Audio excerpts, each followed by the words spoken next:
कृष्ण हरी ओम राम कृष्ण हरी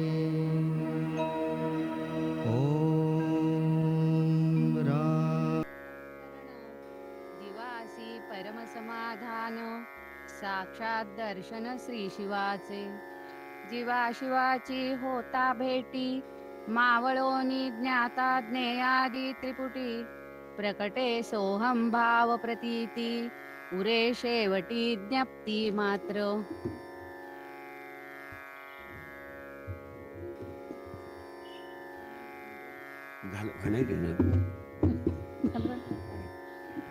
स्वामी स्वरूपानंद वंदन नमितो परब्रह्म श्री स्वामीन महान संत महात्मा आदिनाथ सिद्ध पुरुष तो स्वरूपानंद परमात्मा चित्ती स्मरता वाचे वदता स्वामी स्वरूपानंद आनंदाच्या उसळती लाटा होई परमानंद परमदयाळा परमकृपाळा परमशांत स्नेहाळा प्रियंवद कुळी अवतरे पावसी कैवल्य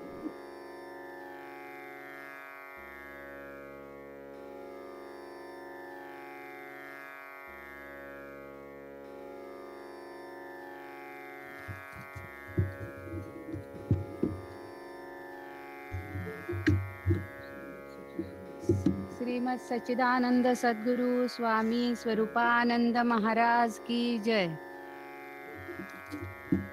श्री ज्ञानदेव वंदन नमितो योगी थोर विरागी तत्वज्ञानी संत तो सत्कविवर परात्पर गुरु ज्ञानदेव भगवंत स्मरण चरण नमावे अनन्य भावे शरण रिघावे अहंकार सांडून जणी टाकावी तयावरुनिया काया कुरवंडून आणि पहावे नितांत सुंदर तेजोमय ते रूप सहज साधनी नित्य रंगुनी व्हावे मग तद्रूप ज्ञानेशाला नमिता झाला श्री सद्गुरुला तोष वरद हस्तमस्तकी ठेऊनी देई मज आदेश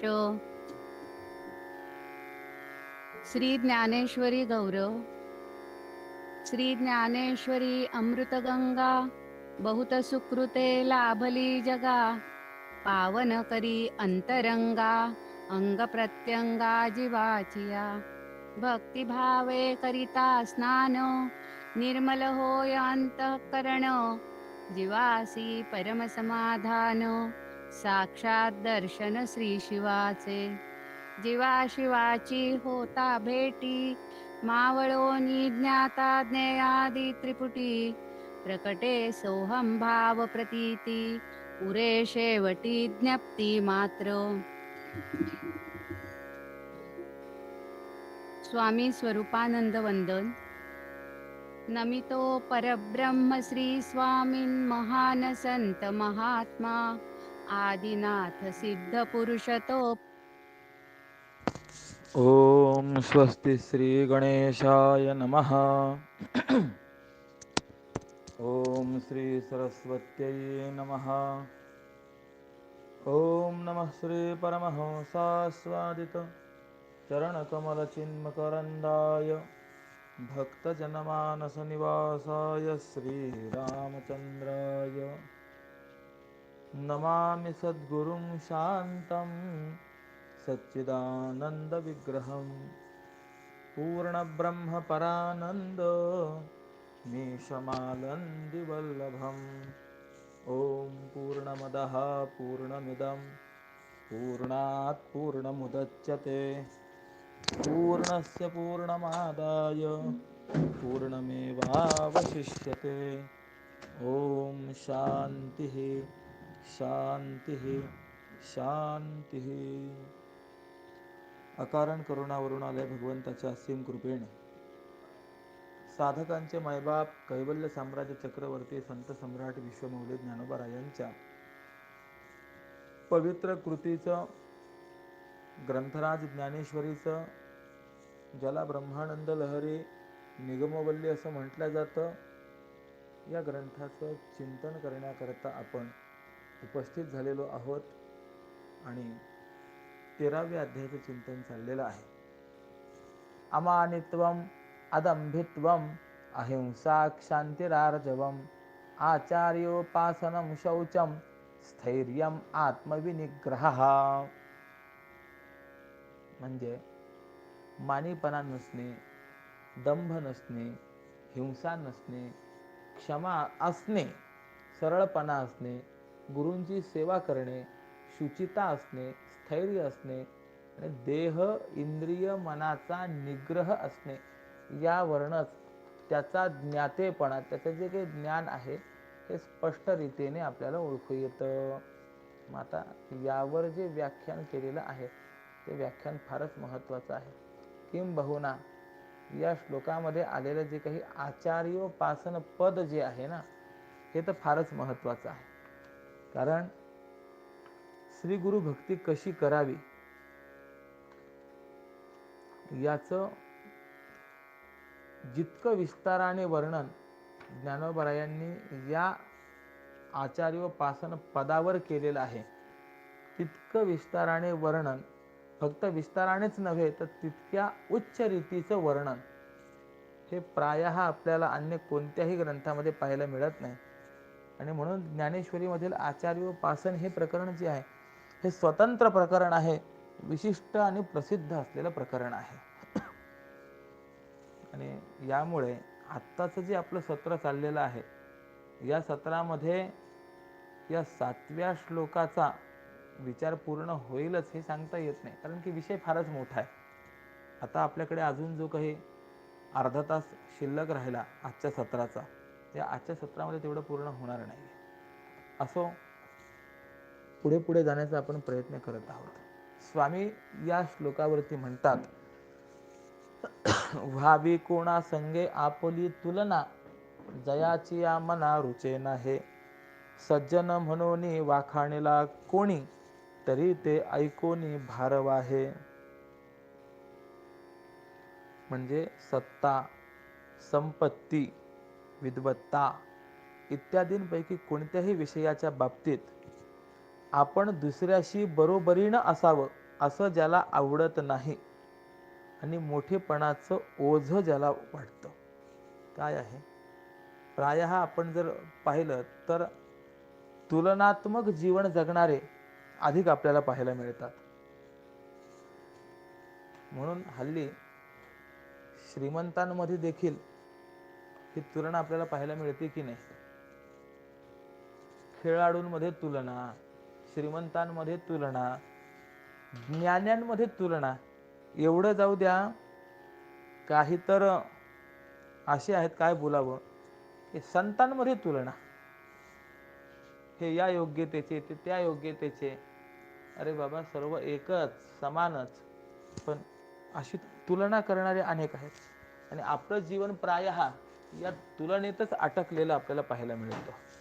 म्हणून सांगतात की कोणत्याही प्रकारची तुलना ज्याला आवडत नाही, म्हणजे तो स्वतः तर अतुलनीय असतो, परंतु आपली तुलना व्हावी किंवा तुलना करण्याचा उद्देश ज्याच्या अंतःकरणामध्ये नाही, असा जो आहे. त्यानंतर कोणी जर आपलं सज्जन आहे, वो साधू आहेत, संत आहेत असं म्हणून जर आपलं वर्णन केलं तर त्या मोठेपणाचं वर्णनही ज्याला ओझं वाटतं, म्हणजे आवडत नाही. बर, कोणीतरी त्याच्या अंगी असलेल्याच गुणांचं वर्णन केलं आणि माननीय म्हणून नमस्कार केला किंवा स्तुती केली, पूजा केली, काही दान वगैरे दिलं, यांच्याद्वारा मान दिला, किंवा आणखीही काही योग्यतेचं लक्षण अंगाकडे जर येत असेल तर तो मनात संकोचाने इतका व्याकुळ होऊ लागतो की जणू काही पारध्याने हरणाला वेढलं आहे. किंबहुना एखादा मनुष्य बाहूंनी नदी तरुण जात असता तो भोवऱ्यात सापडला आहे. म्हणजे दुसऱ्यांनी आपली केली जात असलेली स्तुती ऐकून सुद्धा तो जो आहे त्याला असं वाटतं की अरे, आपण कुठे कोणत्या संकटात सापडलो, अशी स्थिती निर्माण होते. बघा, आपण आपली स्तुती लोकांनी करावी याकरता किती प्रयत्न करतो, परंतु तो तर असा असतो की लोकांनी स्तुती केली की त्याला असं वाटतं की आपल्याला फार मोठ्या संकटात टाकलेलं आहे. म्हणून वर्णन एक असं आलेलं आहे, स्तवोनिया नरा केला आयुष्याचा मातेरा. जगद्गुरु श्री तुकोबाराय म्हणतात, माणसाचं स्तवन करून, स्तवन करणाऱ्याने आपल्या आयुष्याचं आणि ज्याचं स्तवन होत आहे त्याच्या आयुष्याचं मातेर केलं म्हणे. काय होतं, स्तुती केली की मनुष्याच्या प्रगतीचा मार्ग खुंटून जातो. त्याला आपण झालं, मिळवलं, कृतकृत्य झालो असं वाटायला लागतं, आणि त्यामुळे त्याच्याकडनं भविष्य काळामध्ये जे काही चांगलं व्हायला पाहिजे ते घडत नाही. ही फार मोठी अडचण होते. म्हणून असं स्तुतीमध्ये अडकू नये. मी मागे पण एक दृष्टांत देऊन आलो, कदाचित या प्रवचन मालेतही दिला असेल, सांगता येत नाही. ज्याप्रमाणे आपल्याकडे काही चांदीचे उपकरण आहेत, अत्तर ठेवण्याकरता जे असलेलं उपकरण आहे, पात्र विशेष, त्याला अत्तरदाणी म्हणतात. त्यानंतर गुलाब जल ठेवण्याकरता असलेलं जे पात्र विशेष आहे त्याला गुलाबदाणी म्हणतात. मग अत्तर ठेवण्याकरता अत्तरदाणी, गुलाब पाणी ठेवण्याकरता गुलाबदाणी. मग मच्छरदाणीत कोण असावं? मच्छरदाणीमध्ये मच्छर असावेत की नाही, पण असतो माणूस, आणि त्या मच्छरदाणीमध्ये चुकून जर एखादा डास सापडला असला तर त्याची अवस्था काय? परत माघारी येत नाही, तो काही बाहेर प्राप्त होत नाही. एक गंमत सांगतो. एक डासाची आई, तिने आपल्या पिलाला सांगितलं, बाळ तुला आता उडता यायला लागलंय, तू फिरणार, तू कुठेही जा, पण माणसाच्या जवळ कधी जाऊ नको. काही मुलं अशी असतात, एखादी गोष्ट करू नको म्हटलं की मुद्दाम म्हणून करतात. मग त्यांनी विचारलं त्या का, अरे नको जाऊ, तुला एवढं सांगते ना. ते डासाचं पिल्लू मुद्दाम माणसाजवळ आलं, त्याच्या कानाजवळ गाणं म्हणायला लागलं. त्याच्यावरनं त्या माणसाला कळालं की डासाचं पिल्लू आलंय, आणि मग त्या डासाच्या पिलाला मारण्याकरता म्हणून तो टाळ्या वाजवायला लागला. पण कसा बसा आपला जीव वाचवून ते पुन्हा इकडे आला आणि सांगितलं, आई तू म्हणाली होती ना की माणसाकडे जाऊ नको, माणसाच्या जवळ जाऊ नको. मी गेलो, मला पाहिल्यानंतर त्या माणसाला इतका आनंद झाला की तो माणूस आनंदाने टाळ्या वाजवायला लागला. आईने सांगितलं, नशीब तुझं बलवत्तर, आयुष्य मर्यादा अजून आहे म्हणून वापस आला. त्याने वाजवलेल्या टाळ्यांपैकी एका जरी टाळीमध्ये सापडला असता तरी आयुष्याला मुकला असता. लक्षात घ्या अर्थ काय आहे. टाळ्यामध्ये जो अडकला, टाळ्यामध्ये जो सापडला, तो संपला. आणि असं असल्यामुळेच आपल्या अंगी असलेल्याच गुणांचं जरी कोणी वर्णन केलं, असलेल्याच या शब्दाचा अर्थ आहे नसलेल्या गुणांचंही वर्णन होतं, परंतु आपल्या अंगी असलेल्या गुणांचं जरी वर्णन कुणी केलं किंवा कुणी हा माननीय आहे म्हणून नमस्कार केला, स्तुती केली, पूजा केली किंवा दान काही दिलं इत्यादींच्या द्वारे जर मान दिला किंवा आणखी देखील काही योग्यतेचं लक्षण अंगाकडे येत आहे असं जर त्याच्या लक्षात आलं तर तो व्याकुळ होतो मनामधून, आणि त्याला असं वाटतं की जणू काही अरे या समाजाने हे नमस्कार, स्तुती, पूजा, दान इत्यादीच्या माध्यमातून मला असं जखडलंय जसं काही एखाद्या पारध्याने हरणारा वेढलेला असावं, किंवा एखादा मनुष्य पोहत पोहत नदी तरुण जात असताना एखाद्या भोवऱ्यात जसा सापडला तसा मी कसा याच्यामध्ये सापडलो असं त्याला वाटायला लागतं.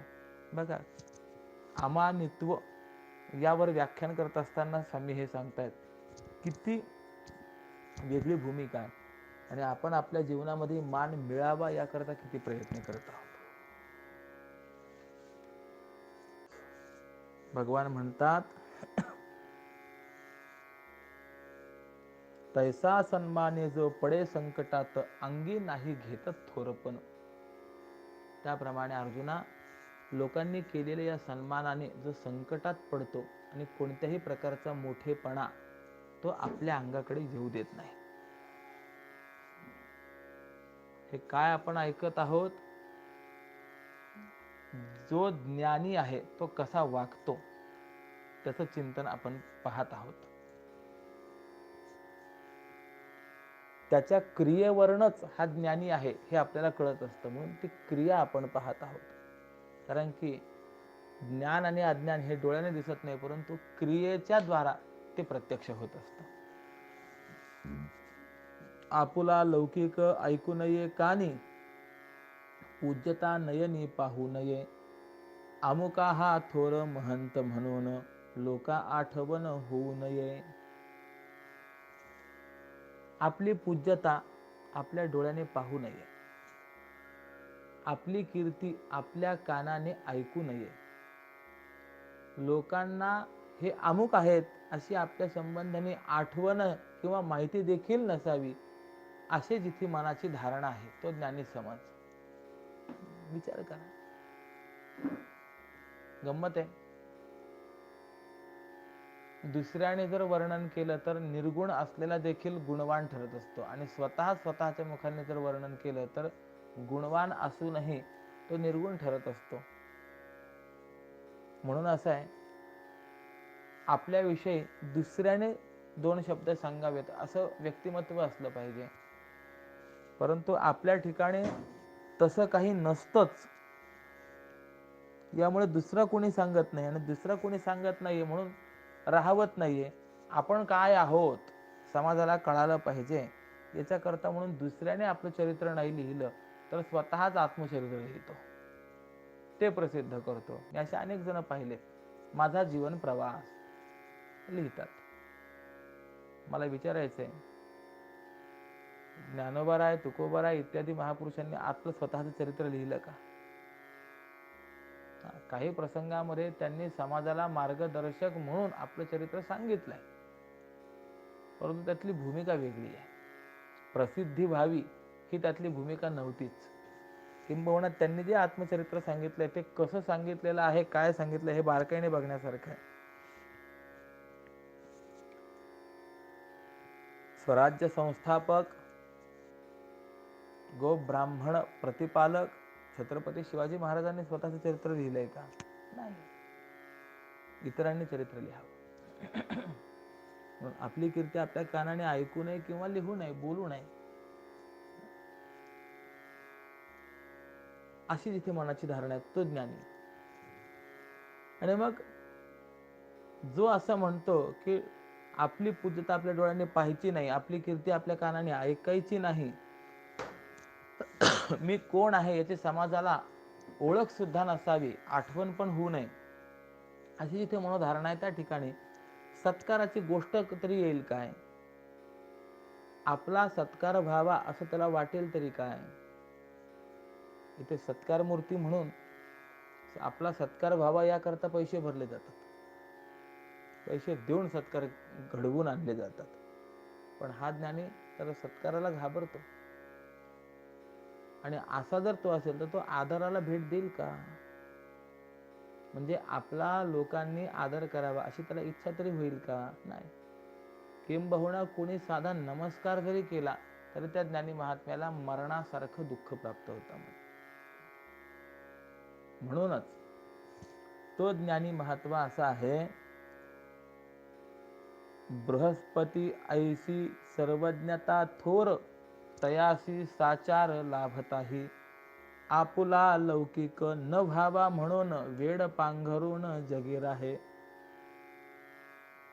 बृहस्पती सारखी सर्वज्ञता त्याला प्राप्त झालेली असते, पण महत्वाच्या भीतीने तो वेडेपणामध्ये लपून बसतो, अंगी असलेलं चातुर्य लपवून ठेवतो, महत्व हरवून टाकतो आणि लोकांमध्ये आवडीने वेडेपणा मात्र मिळवतो.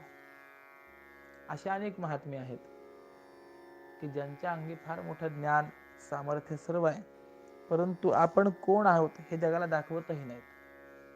एक घडलेला प्रसंग सांगतो. अमृतसरला गुरुद्वाराच्या जवळ एक मोठे पंडित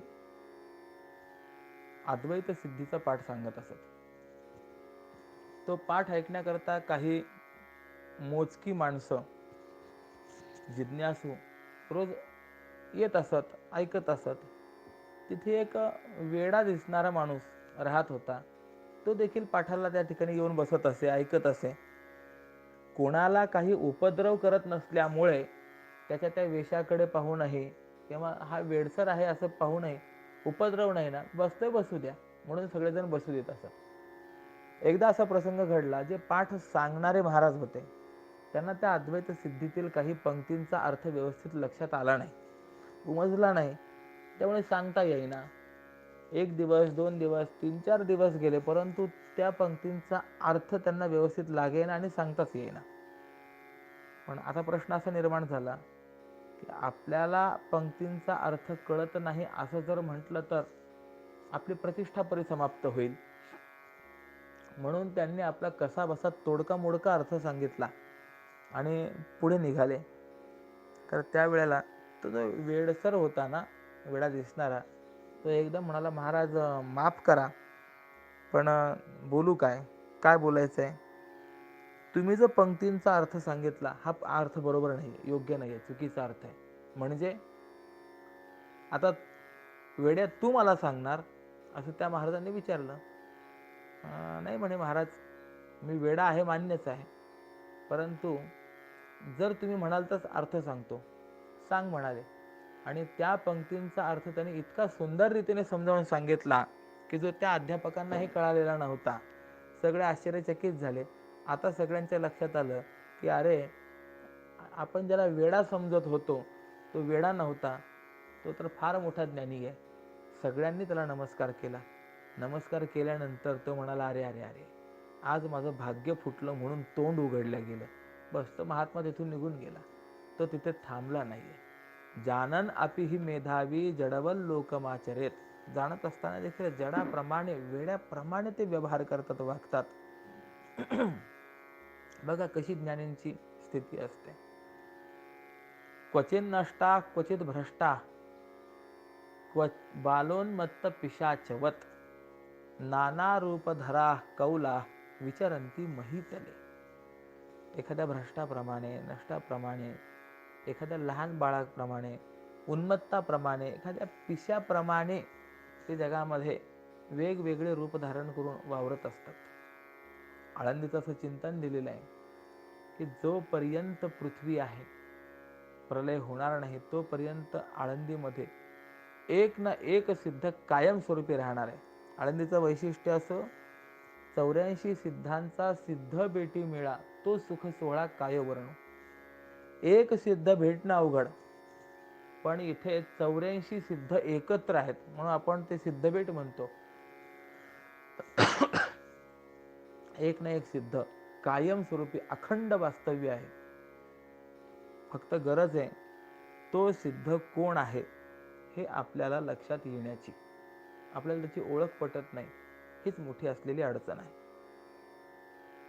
कदाचित तो वेडेपणाच्या स्वरूपामध्ये असेल, कोणत्या स्वरूपात असेल सांगता येत नाहीये. म्हणजे बघा, जो पूर्ण ज्ञानी आहे तो बृहस्पतीसारखी सर्वज्ञता जरी असेल तरी आपल्या पाठीमागे लोकसंग्रह लागू नये याकरता म्हणून वेडेपणा मिरवतो. तर काही अशी आहेत की लोकसंग्रह आपल्याकडनं व्हावा याकरता म्हणून प्रयत्न करतात. आता आपण हे ज्ञानाचं उदाहरण पाहिलं ना, एक वेगळं उदाहरण तुम्हाला सांगतो, याच्या विरुद्ध असलेलं उदाहरण. एक साधक होता. त्या साधकाने तपश्चर्या करून देवांना प्रसन्न करून घेतलं. प्रसन्न झाले. वरंबृही काय हवंय? तर याने आता देव प्रसन्न झाल्यानंतर आपल्या कल्याणाकरताच काही मागावं की नाही. हा म्हणाला, मला समाजसेवा करायची आहे, मला जगात प्रसिद्ध व्हायचं आहे, आणि याकरता देवा असा आशीर्वाद द्या की जो माझ्याकडे येईल त्याचे सगळे रोग व्याधी वगैरे बरे होतील. भगवान म्हणाले, अरे एवढी तपश्चर्या केली आहे, चांगलं अनुष्ठान केलेलं आहेस, आणि केवळ या गोष्टी करता तू वाया घालवणार. त्यापेक्षा एक काम कर, आत्महिताकरता काही मागून घे. नाही नाही देवा, मला अशातलाच काहीतरी वर द्या. देवाचा शेवटी नाविलाज झाला आणि भगवान म्हणाले ठीक आहे, मग आता असं कर,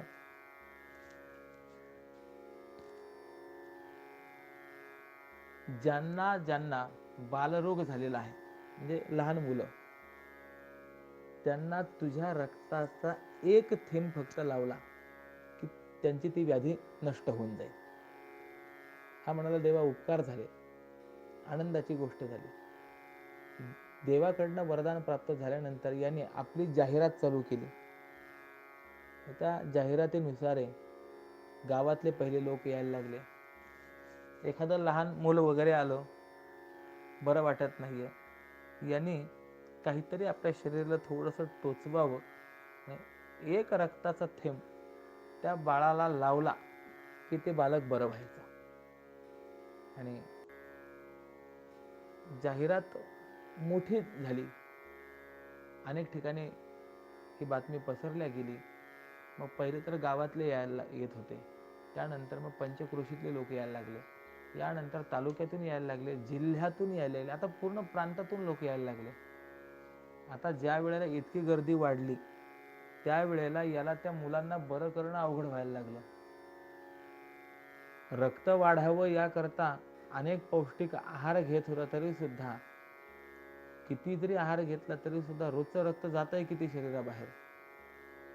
शेवटी याला अशक्तपणा आला आणि यांनी लोकांना सांगितलं आता माझ्याकडनं विलाज होणार नाही, 6 महिन्यानंतर मग पाहू आपण काय करायचं ते. लोक म्हणाले नाही महाराज, तुम्ही करुणा सिंधू आहात, दया घन आहात, असं करू नका, आमच्या मुलांना बरं करा. ज्यावेळेला महात्मा ऐकेना त्यावेळेला लोक म्हणाले तू कसा ऐकत नाहीस, आणि म्हणून त्या महात्म्याला त्यांनी एका खांबाला बांधून टाकलं आणि ज्याला गरज पडेल तो यायचा, महात्म्याच्या शरीराला टोचायचा, रक्त काढायचा आणि ते रक्त आपल्या बाळाला लावायचा की त्याचा तो रोग बरा व्हायचा. त्या मार्कंडेय पुराणामध्ये जसं तो एक रक्तबीज नावाचा राक्षस सांगितलेला आहे, त्याचं सर्व रक्त बाहेर पडल्यानंतर निरक्तश्च महीपाल निपपात महीतले, निरक्त होऊन तो जसा रक्तबीज खाली पडला त्याप्रमाणे हा देखील महात्मा रक्तहीन होऊन शेवटी मरणाला प्राप्त झाला. बघा, जे लोकसंग्रहाचा प्रयत्न केला तर शेवटी कसा अनर्थ प्राप्त होत असतो. आणि यामुळेच तो ज्ञानी महात्मा जो आहे, कुणी आपल्याला ओळखू नये, आपल्या जवळ कुणी येऊ नये याकरता म्हणून आपलं सर्व चातुर्य लपवून ठेवतो, महत्त्व हरवून ठेवतो आणि लोकांमध्ये आवडीने वेडेपणा मिरवतो. प्राप्त झालेली सर्वज्ञता सुद्धा लपून बसतो.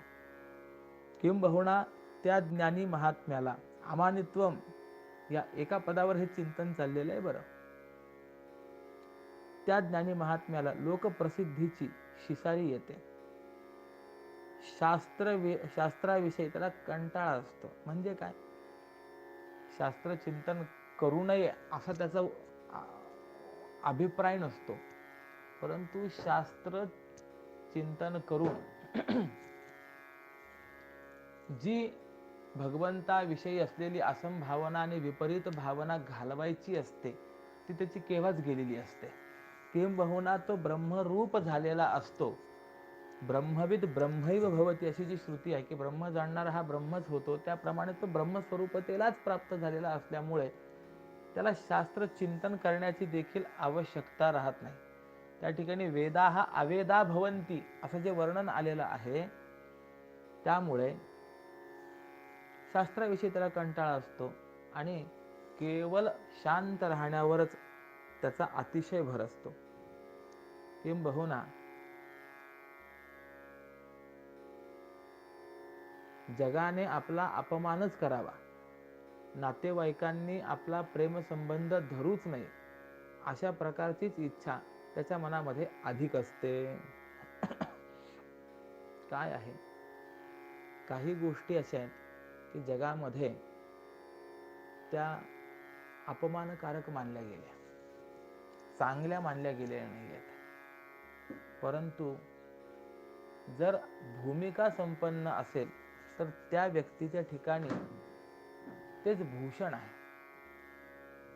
सांसारिकाच्या ठिकाणी निर्धनता हे दूषण आहे, तर भक्ताच्या ठिकाणी, विरक्ताच्या ठिकाणी निर्धनता हे भूषण आहे. म्हणून योग वासिष्ठामध्ये असं चिंतन केलेलं आहे, देशत्यागो महान व्याधी विरोधो बंधुभिस्सह अपमानम वित्तनाशः एतन मदनुग्रह लक्षणम. भगवान सांगतात, अरे 5 गोष्टी जीवनामध्ये घडणं म्हणजे ज्ञानोत्तर बरं का, वाईट कर्माने नाही, तर ज्ञान झाल्यानंतर आणि चांगलं झाल्या कर्म असताना नाही, त्या 5 गोष्टी घडणं म्हणजे देवाची कृपाच आहे म्हणे. काय काय आहे? देशत्याग, हा लोकांनी गावातून हाकलून देणं, देशत्याग होणं देवाच्या अनुग्रहाचं लक्षण आहे. म्हणून जगद्गुरु श्री तुकोबराय सुद्धा म्हणाले की नाही, कोपले हे लोक गावचे पाटील, आता माझं कोण भीक घाली. महान व्याधी, एखादी व्याधी जडणं देवाची कृपाच म्हणे. कारण की त्या व्याधीमुळे काय होतं, आपल्या पूर्वकर्माचे जे भोग आहेत ते भोग परिसमाप्त होतात, आणि भोग भोगून झाले की पुनर्जन्माला प्राप्त न होण्याचं एक मार्ग, एक पाऊल पुढे पडतं. म्हणून असं आहे की ज्ञानी महात्मे जर आपल्या ठिकाणी काही व्याधी वगैरे निर्माण झाली तर ती व्याधी दूर करण्याकरता अधिक प्रयत्न करत नाही.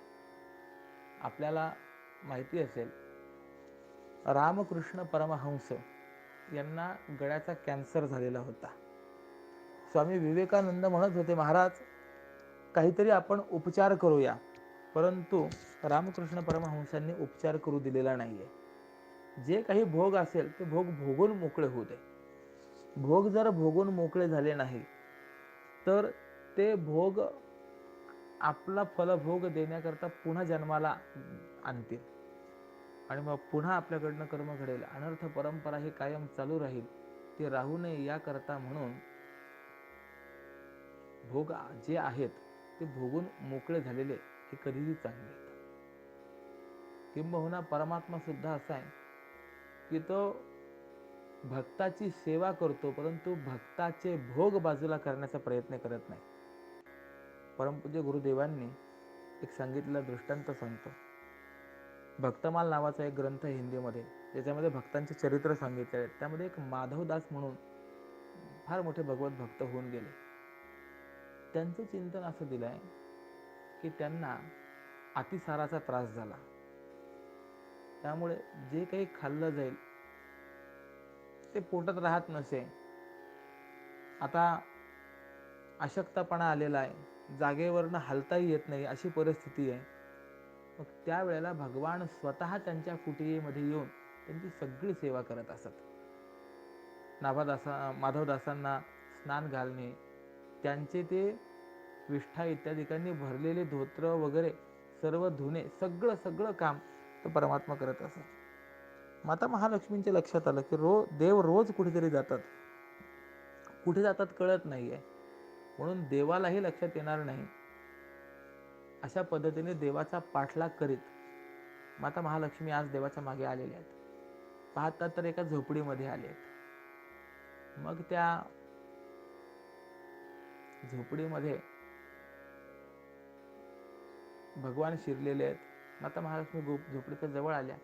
देव या झोपडीत काय करत असतील म्हणून झोपडीचं दार जे उघडलं तर आतनं आलेला वास माता महालक्ष्मीने एकदम नाकाला पदर लावलाय. आता आत येऊन पाहतायत तर अनंत कोट ब्रह्मांड नायक असलेला परमात्मा, परंतु या भक्ताचं सर्व हे काम करतोय, झाडलोट करतोय, भक्ताला स्वच्छ करतोय, ती जागा स्वच्छ करतोय, आणि नंतर थोडीशी पेज वगैरे करून त्या भक्ताला खाऊ घालतोय. माता महालक्ष्मीने सांगितलं, देवा तुम्ही बाजूला व्हा, मी करते. देव भगवान समजून सांगतात, तुला नाही शक्य होणार, नाही मी करते. आई साहेबांनी ते सर्व व्यवस्थित केलंय, आणि आज देवाची प्रार्थना करताय, देवा एवढी सेवा करताय, मग एवढी सेवा करण्यापेक्षा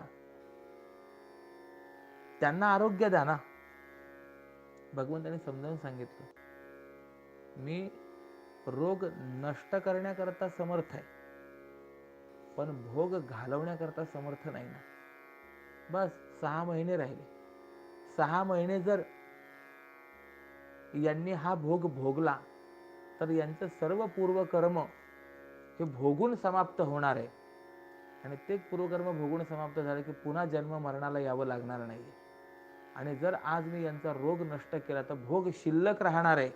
आणि तो शिल्लक राहिलेला जो भोग आहे तो भोगण्याकरता म्हणून यांना पुन्हा जन्माला यावं लागेल. बघा, विचार करा.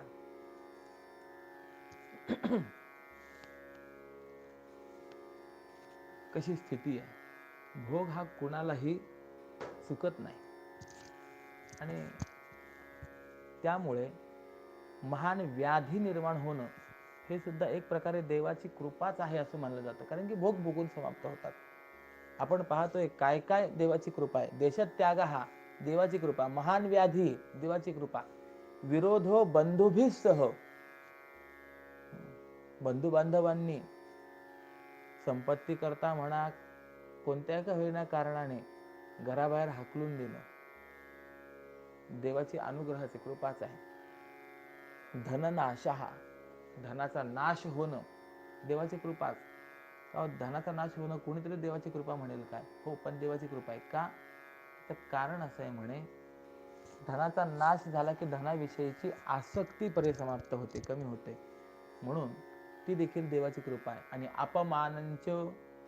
अपमान करणे इतरांनी आपली निंदा करणे, म्हणजे निंदेसारखं वागल्यानंतर निंदा केली तर तो भाग वेगळा बरं, परंतु निंदा करण्यासारखं न वागता देखील निंदा करणं, तर हे सगळं देवाची कृपाच आहे. म्हणून तो जो महात्मा असतो ना, तो विचारच करत असतो, जगे अवज्ञावे ऐसी इच्छा जीवी. अवज्ञावे म्हणजे तिरस्कार करावा, जगाने आपला अपमानच करावा अशी त्याची मनात इच्छा असते. सोयना धरावी आप्तवर्गे, आणि नातेवाईकांनी आपला संबंध धरू नये अशी त्याची इच्छा त्याच्या मनामध्ये असते. तो ही देवाची कृपा म्हणत असतो. बघा ज्ञानी महात्मा कसा असतो. अंगी नम्रता बाणेल, कमीपणा हेच भूषण होईल, अशा पद्धतीचीच बहुतेक त्याची कृती असते. आणि हा जिवंत आहे का मेला अशा शंकित भावनेने आपल्याविषयी लोकांनी कल्पना करावी, असं गुप्तपणाने जगणं असावं अशी त्याला इच्छा असते. जगी हा जिवंत आहे की नाही तर लोकांशी हे साचं कळावे ना. किंबहुना भागवताचा प्रथम स्कंद जर आपण पाहिला तर विदुर धृतराष्ट्राला जे समजावून सांगतात त्यामध्ये असंच सांगतात, अविज्ञात गतिर्जह्यात, आपली गती इतरांना कळू नये अशा पद्धतीचं जीवन असलं पाहिजे. बर, पुढे सांगतात, हिंडे फिरे की हा वाऱ्या सवे जाय, ऐसी भ्रांती होय लोका लागे, आपुले अस्तित्व कळू नये लोका, नामरूप जे का तेही लोपो. म्हणजे हा स्वेच्छेने चालत आहे का नाही, का वाऱ्याने धक्के दिले तरच चालतो, असं लोकांना भ्रम निर्माण होईल, अशा प्रकारचं आपण असावं असं त्याला वाटतं. आपलं अस्तित्व लुपून जावं, आपलं नाव आणि रूप हे काळाच्या प्रवाहामध्ये हरपून जावत, आणि मला पाहून कदाचित सर्व प्राणी घाबरोत, कोणीही माझ्या जवळ न येवत, अशा प्रकारचे ज्याचे नवस असतात. आणि म्हणून जो लोकांच्या दृष्टीला न पडण्याकरता नेहमी एकांत वनात जात्रा राहतो, निर्जन अरण्याच्या नावानेच जो जगत असतो, किंबहुना त्या निर्जन अरण्यात वायूची आणि त्याची गाठ पडते, मग वायूशी त्याचं नातं निर्माण होतं. मग ज्याला आकाशाला बोलणं आवडतं, ज्याला जीवापेक्षा प्राणापेक्षा झाडं अधिक प्रिय वाटतात, म्हणजे बघा आपण अरण्यामध्ये गाठ कोणाची पडते, वाऱ्याची आणि त्याची. त्यामुळे त्याचं नातं कोणाशी निर्माण होतं, वायूशी नातं निर्माण होतं. जयाचे सख्यत्व जुळे वायूपाशी, बैसे गगनाशी बोलत जो. वाऱ्याशी वारा त्याचा मित्र. बर, बोलायला आवडतं त्याला, पण कोणाशी बोलतो? आकाशाशी बोलतो. बर, आणि ज्याला जीवापेक्षा प्राणापेक्षा झाड अधिक प्रिय वाटतात. फार काय सांगावं. अशा अमानित्वाची लक्षण ज्या पुरुषाच्या ठिकाणी पाहशील त्याची ज्ञानासह एका अंथरुणावरती निद्रा झाली आहे असं जाण.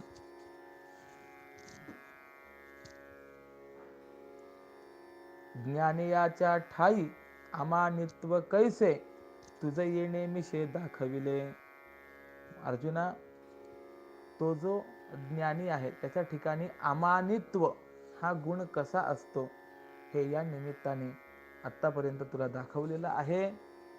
आता थोडासा आपण विचार करा की हे जे काही स्वामींनी केलेलं वर्णन आहे ते वर्णन त्या ज्ञानी पुरुषाची असलेली स्थिती, तो कसा वागतो, आणि आपला जर आपण विचार केला तर आपण कशी आहोत, कुठे आहोत, हे सगळं किती अवघड आहे बघा. आता किंबहुना तो ज्ञानी महात्मा आपल्याला कोणी ओळखू नये याच्याकरता प्रयत्न करतो, आणि आपण आपल्याला जगाने ओळखावं, आपण जगामध्ये प्रसिद्ध व्हावं याच्याकरता प्रयत्न करतो. त्याच्याकरता जाहिरातबाजी करतो, बोर्ड लावतो, होर्डिंग करतो, काय अनेक अनेक अनेक गोष्टी आपण करतो.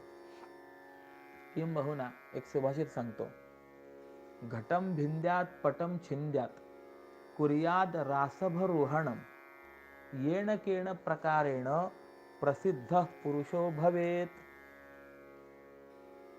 प्रसिद्धी करता माणसं काय करत नाही, घटम भिंद्यात, तोडफोड.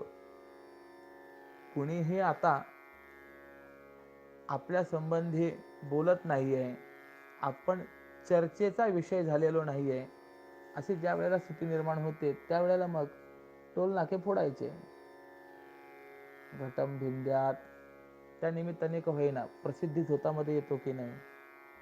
बर, नाही पटम फिंद्यात छिंद्यात म्हणजे कपडे वगैरे तरी फाडावे. कुर्याद रासभरोहणम, हेही नाही जमलं, गाढवावर बसावं, फिरावं. पण येण केण प्रकारेण प्रसिद्ध पुरुषो भवेत, कोणत्या का होईना प्रकाराने प्रसिद्धी प्राप्त करण्याचा आपण प्रयत्न करतो. ही आपली स्थिती आहे. परंतु तो ज्ञानी महात्मा अनायासे प्राप्त होणारी जी प्रसिद्धी आहे ती देखील नष्ट करण्याकरता प्रयत्न करतो. प्रसिद्धी परांगमुख असतो, प्रसिद्धी त्याला आवडत नाही, अशी परिस्थिती आहे. मग अमानित्व कसं असावं हे यातून जाणून घेण्यासारखं आहे. आणि असं अमानित्व आपल्या ठिकाणी कसं आणता येईल त्याचा देखील माणसाने प्रयत्न केला पाहिजे. असं अमानित्वाचं लक्षण या ठिकाणी व्यक्त झालेलं आहे. आणि यापुढे अदंभित्वम हे जे लक्षण आहे ते आपल्याला ऐकायचं आहे.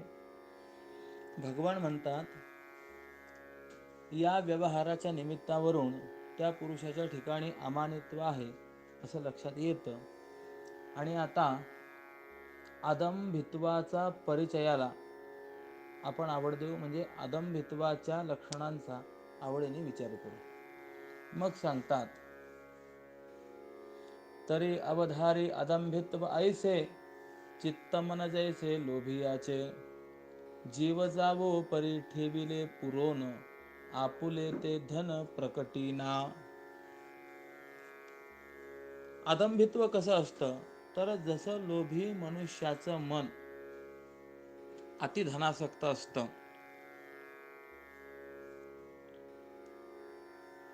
यामुळे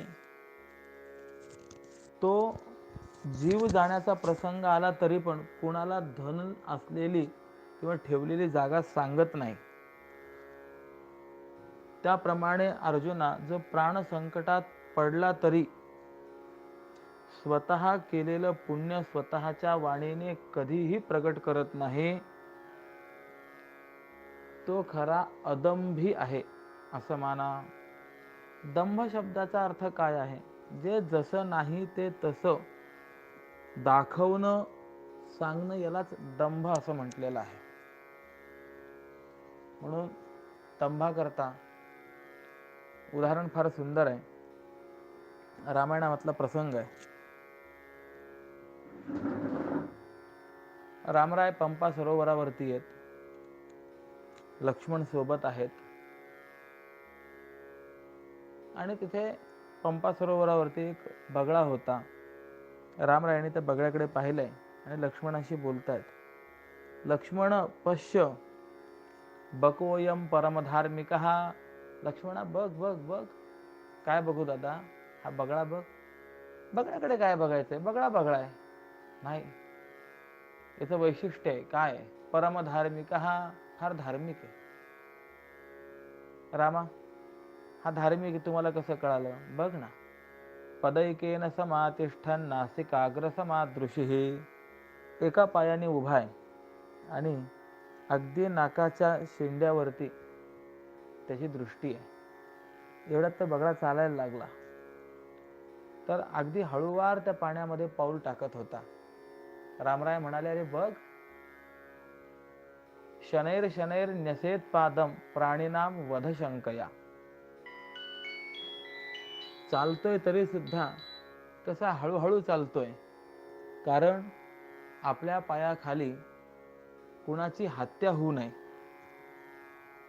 हे सर्व वर्णन रामराय करतायत. त्यावेळेला एक मासोळी रामरायाच्या चरणाजवळ आहे आणि रामरायाच्या पायाला स्पर्श करते. रामरायाच्या लक्षात आलंय हिला काहीतरी बोलायचंय, म्हणून रामरायाने आपल्या हातामध्ये पाणी घेतले ओंजळीमध्ये आणि या ओंजळीमधल्या पाण्यामध्ये ती मासोळी आलेली आहे. त्या मासोळीला रामरायाने स्वतः वाणी दिली आहे. आता ती मासोळी बोलायला लागली, रामा, मी तुमचं बोलणं ऐकत होते आणि तुम्ही या बगळ्याचं वर्णन करत होतात, पण रामा तुम्हाला माहिती नाहीये, माझ्या या पंपा सरोवरामध्ये खूप मोठा परिवार होता, पण आज कोणीही शिल्लक राहिलं नाहीये. आणि याला कारण जर काही असेल तर तुम्ही ज्याची स्तुती करत होता ना, केवळ तो बगळा आहे. येणाहम निष्कुलीकृता. म्हणजे अर्थ काय कळाला? जे जसं नाही ते तसं दाखवणं हे ज्याच्यामध्ये होत असतं त्यालाच दंभ असं म्हटलं गेलेलं आहे. आणि असा दंभ नसणे याला अदंभित्व असं म्हटलेलं आहे. किंबहुना अर्जुना, एखाद्या खोडाळ गाईला पाना फुटला तरी पण ती तो पाना जशी चोरते, किंवा वेश्या जशी आपलं वार्धक्य म्हातारपणा लपवते, किंवा आता म्हणजे हे किंवा म्हणजे दृष्टांत, त्याला पर्याय. एखादा श्रीमंत मनुष्य अरण्यात जर सापडला तर तो लुटारूंच्या भीतीमुळे जशी आपली श्रीमंती लपवतो, किंवा एखादी कुलवती स्त्री जशी आपल्या अवयवांना लपवते,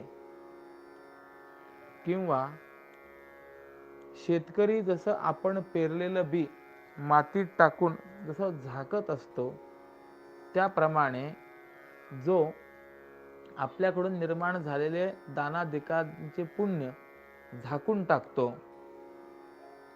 तो खरा अदंभी आहे असं म्हणा. किंबहुना वरवर देहाची पूजा करत नाही. लोकांनी साधू तपस्वी म्हणावं म्हणून देहावर मुद्रा, माळा, भस्म इत्यादी कोणतेही चिन्ह धारण करत नाही. गोड बोलून लोकांचं मनोरंजन करत नाही आणि केलेला स्वधर्म वाणीरूपी ध्वजदंडाला उंच बांधण्याचं जाणत नाही. आपण आचरण केलेला धर्म हा वाणीने उद्घोषित करत नाही, किंवा केलेला परोपकार जो बोलून दाखवत नाही.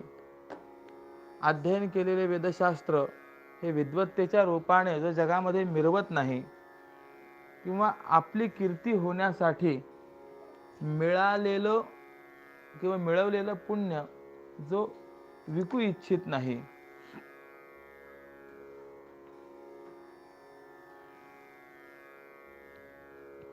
देवधर्मकारी उदार संपूर्ण परितो कृपण देहभोगी. एरवी शरीर भोगाकडे पाहिलं तर अंगावर फाटकी वस्त्र असतात, खाण्याकरता निकृष्ट अन्न असतं, त्यामुळे तो अत्यंत कृपण आहे असं वाटतं. पण एरवी धर्मकार्यामध्ये धनाचा खर्च करण्याविषयी जो कमी अधिक पाहत नाही, म्हणजे सढळ हाताने जो दान धर्म वगैरे करतो, किंवा ज्याच्या घरी नेहमीच धनधान्याची अडचण दिसते, देहाच्या ठिकाणी रोडपणा देखील पुष्कळ वाढलेला दिसतो, परंतु दान करण्याविषयी ज्याला कल्पतरुशी स्पर्धा कराविषयी वाटते, म्हणजे स्वतः करता तो फार उपभोग वगैरे घेत नाही, परंतु दान धर्म करत असताना मात्र सढळ हाताने करतो. किंवा फार काय सांगावं, स्वधर्माविषयी मोठा, योग्य प्रसंगी उदार, आत्मचर्चा करण्यात निष्णात, एरवी लहान, कृपण आणि वेडा दिसतो, असा जो असतो ना तो अदंभी आहे असं मानावं. म्हणजे आता हे सगळी जी काही लक्षणं दिलेली आहेत, एक एक लक्षण आपण लावून घ्यायचं, प्रत्येक ठिकाणी अन्वय करायचा. असा जो आहे तो अदंभी, असा जो आहे तो अदंभी. उदाहरण दिलेलं आहे, जसं केळीच्या साली वरवर पाहिले असतात त्या हलक्या आणि पोकळ वाटतात, परंतु फळल्यानंतर त्या केळ्यांचे घड आल्यानंतर ते गाढ आणि रसाळ असल्याचंच प्रत्ययाला जसं येतं त्याप्रमाणे. किंवा मेघाचं अंग फारच विरळ आणि हलकं दिसतं आणि ते लहानशा वाऱ्याने देखील विरून जाईल की काय असं वाटतं, परंतु वर्षाव करण्याविषयी मात्र ते आश्चर्यकारक भरीव असतं. हे जसे दृष्टांत दिलेले आहेत त्याप्रमाणे ज्याच्याकडे पूर्णतेच्या दृष्टीने पाहिलं तर याचकांच्या इच्छा तृप्त होतात. एरवी त्याचा स्वतःच्या शरीरभोगाकडे पाहिल्यास सर्व प्रकारच्या टंचाईचं तो एक स्थान आहे असं वाटतं. परिसांसारिक दृष्ट्या सर्वथैव उणीवेसी ठाव तोची असे, सर्व प्रकारच्या टंचाईचं स्थान तोच आहे. किंबहुना माऊली म्हणतात, हे वर्णन असो असो ऐसी चिन्हे, जयाची या ठाई तया झाली पाहि ज्ञानप्राप्ती. की सारांश असा आहे की ज्याच्या ठिकाणी आतापर्यंत आपण ह्या ऐकलेल्या लक्षणांचं नटवत नृत्य चालू आहे, त्याच्या हातावर ज्ञान आलं आहे असं जाण.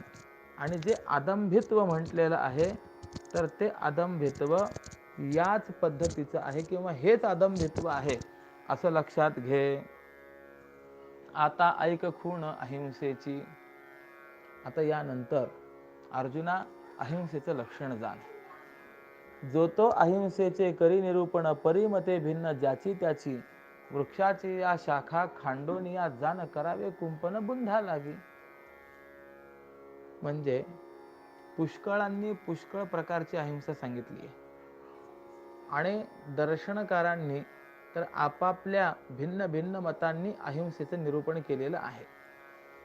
किंबहुना योगशास्त्रामध्ये जर आपण विचार केला ना तर अहिंसेचे प्रथम 3 प्रकार सांगितले आणि नंतर उपप्रकार करता करता 81 प्रकार सांगितल्याचं वर्णन आपल्याला पाहायला मिळतं. असो माऊली म्हणतात, मतमतांतरामधली अहिंसा कशी आहे ती बघ. उदाहरण देतात की वृक्षाच्या फांद्या तोडून मग त्याच वृक्षाच्या बुडाच्या रक्षणार्थ त्याचं कुंपण जसं करावं, किंवा तोडून या आपुलाच हात तेने क्षुधा शांत करावी का. म्हणजे आपलाच हात तोडून शिजवावं आणि मग भुकेचं दुःख शांत करावं, हे कितपत योग्य आहे हो. किंवा देऊळ पाडून देवाच्या रक्षणार्थ त्या दगडाचं आवार तयार करावं, हे जसं होत आहे ना त्याप्रमाणे प्रत्यक्ष पशु हिंसाच करून अहिंसा निर्माण करावी, असा हा पूर्वमीमांसेने केलेला निर्णय आहे. पूर्वमीमांसा म्हणते, न हिंस्यात सर्व भूतानी म्हणजे कोणत्याही भूताची हिंसा करू नये असं वेद सांगतो. पण हा उत्सर्ग आहे, म्हणजे हा सामान्य नियम आहे. परंतु या नियमाला वेदानेच अपवाद सांगितला आहे. तो असा, आग्निशोमीयम पशुमालभेत, म्हणजे अग्नी आणि सोमदेवता संबंधी पशुची हिंसा करावी. म्हणजे सारांश काय, तर वेदाने जे कर म्हटलेलं असतं तो धर्म होतो. कारण भागवतामध्ये देखील धर्माचं लक्षण असंच दिलेलं आहे, वेद प्रणिहितो धर्मः अधर्मस्तद विपर्ययः. वेदाने जे सांगितलेले त्याला धर्म म्हणा आणि जे निषिद्ध म्हणून सांगितलेलं आहे त्याला अधर्म असं म्हणा. मग वेदाने जे कर म्हणून सांगितलेलं तो धर्म होतो. मग वेदानेच यज्ञात पशुचं आलभण हिंसेने करावं असं सांगितलं असल्यामुळे ते धर्मी आहे असा पूर्वमीमांसेने निर्णय केलेला आहे. म्हणजे अहिंसेचा विचार करत असताना पूर्वमीमांसा काय म्हणतात, वेदबोधित वेदानुमोदित हिंसा करून तीच अहिंसा आहे असं माना. आता हिंसा ही हिंसाच आहे शेवटी. पण प्रश्न असा निर्माण होतो की मग सर्वज्ञ आणि सर्व हितकारी परम उपकारी वेदाने तरी या हिंसेचं वर्णन का करावं, आणि वेदाने सांगितलेली हिंसा जर माणसाकडनं घडली तर त्याचा दोष नाही का, असे काही प्रश्न निर्माण होतात. तर या संदर्भामध्ये आपल्याला उत्तर देता येतं की वेद हा यावत जीवमात्राच्या कल्याणाकरताच उपदेश करतो. यामुळे जे वेदाने सांगितलेलं आहे ते निश्चितच आमच्या कल्याणाचं आहे आणि म्हणून ती पापजनिका होत नाही. एरवी हिंसा कोणतीही असो ती पापजनिकाच, परंतु वेदविहित हिंसा ही पापजनिका संभवू शकत नाही. याकरता एक अनुमान आपल्याला देता येईल. हिंसा पापजनिका हिंसात्वात्. हिंसा ही पापजनिका आहे कारण की ती हिंसा आहे. पण याला उत्तर देता येईल, वेदानुबोधिता याज्ञिक हिंसा न पापजनिका वेदबोधित्वात्. यज्ञयागांमध्ये जी काही पशुहिंसा केली जाते ती पापजनिका नाही, कारण की वेदानुबोधित आहे. जर कोणी असं अनुमान करेल की याज्ञिक हिंसा पापजनिका हिंसात्वात् इतर हिंसावत, की यज्ञामधली असलेली सुद्धा हिंसा ही पापजनिकाच आहे कारण ती हिंसा असल्यामुळे इतर हिंसांप्रमाणे, तर त्याला आपल्याला एक तर्क असा देता येईल की स्वस्त्री अगम्या स्त्रीत्वात इतर स्त्रीवत. स्वस्त्री देखील अगम्य आहे का, कारण की ती एक स्त्री आहे आणि इतर स्त्रियांप्रमाणे. परंतु असं अनुमान योग्य ठरेल का, नाही. तर अन्य स्त्री गम्या अगम्या असं आपल्याला चिंतन करावं लागेल. मग हे जसं आहे त्याप्रमाणे यज्ञातली हिंसा जी आहे तर ही पापजनिका ठरत नाही, म्हणून पूर्वमीमांसेचा असा विचार आहे. हिंसा करूनच अहिंसा साध्य करायची. ठीक. पुढे असं सांगतात, अवर्षणे त्रस्त झाले सारे जग, मग केले याग पर्जन्यष्टी, तव तया यज्ञ यागारंभी साच दिसे रोकडीचं पशुहिंसा.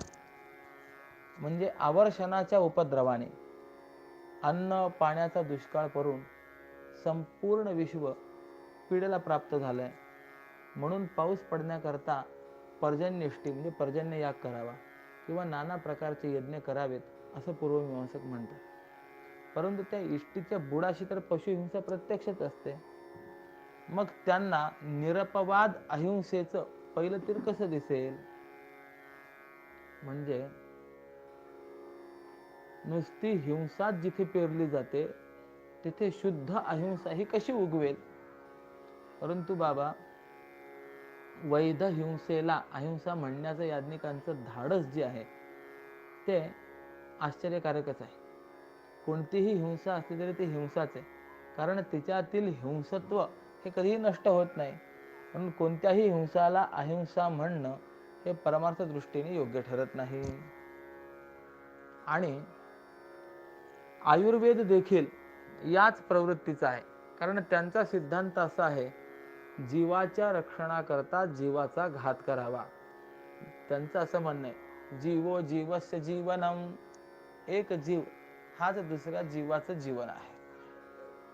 मग नाना प्रकारच्या रोगांनी पोळलेलं व दुःखाने लोळत पडलेले प्राणी पाहिले की तेव्हा त्यांचं मरण टाळण्याकरता वैद्याकडून रोगाची परीक्षा करण्यात येते.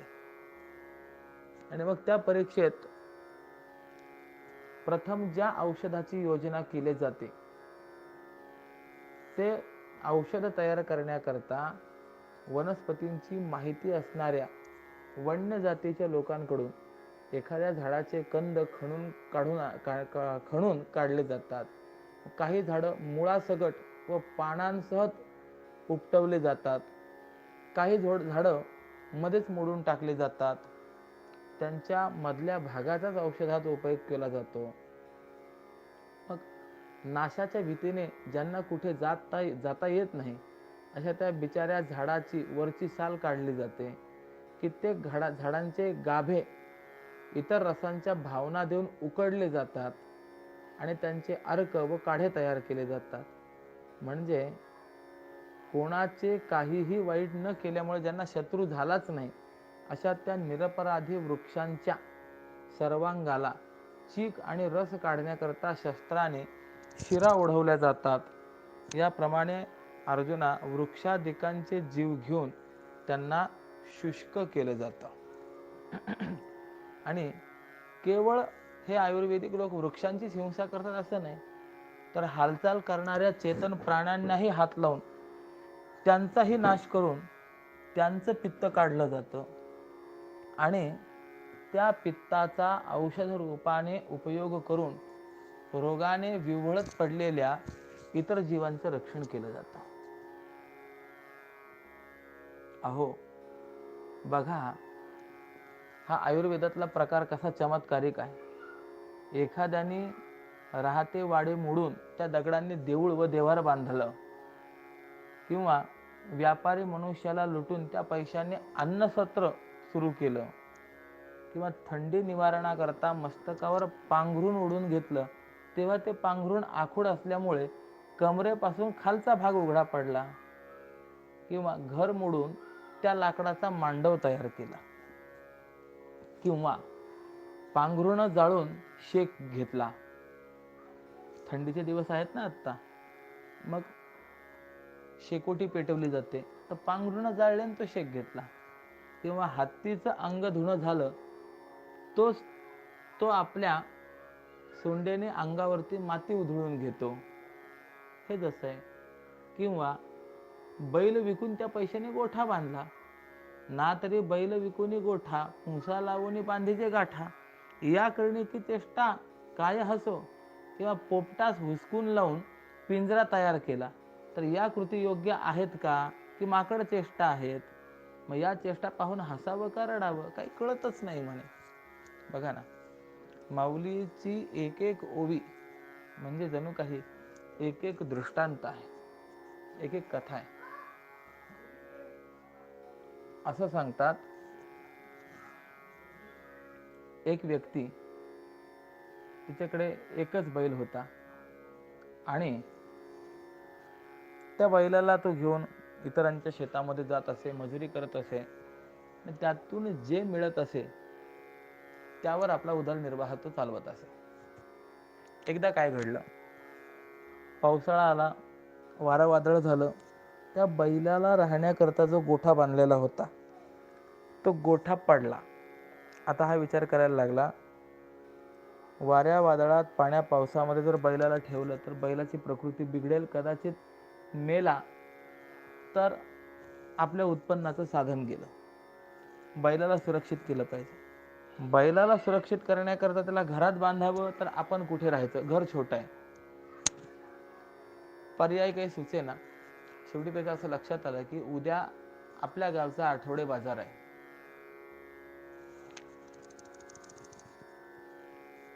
मग त्याने तो बैल आठवडे बाजारात नेला, विकला आणि त्या आलेल्या पैशातनं त्या बैलाचा गोठा बांधला. मला विचारायचंय, ज्याच्याकरता म्हणून गोठा बांधायचा तो बैलच जर विकायचा असेल तर गोठा बांधायचा कशाला? म्हणून बैल विकून जर गोठा बांधला तर ही कृती योग्य आहे का, की माकड चेष्टा आहे? मग या चेष्टेला पाहून हसावं का रडावं? हे आहे की नाही? त्याप्रमाणे या आयुर्वेदांची स्थिती आहे. किंबहुना पुढे सांगतात, कित्येक जैन धर्मीय जे आहेत हे स्वधर्माच्या संप्रदायाप्रमाणे पाणी न गाळता पिल्यास त्या पाण्यातील जंतू पोटात जाऊन मरतील असं म्हणून त्यांनी पाणी गाळण्याला आरंभ केला. तेव्हा गाळण्याच्या त्रासाने शेवटी जीव मेलेच ना. कित्येक असे आहेत की हिंसेच्या भीतीने धान्याचे कण शिजवत नाहीत, त्यामुळे अन्ना वाचून त्यांचे प्राण कासावीस होतात. मग ही देखील मोठी हिंसाच त्यांच्याकडनं होते की नाही? म्हणून हे अर्जुना, याप्रमाणे हिंसेलाच अहिंसा मानण्याचा असा हा कर्मकांडातील सिद्धांत जो आहे तो तू ओळखून घे.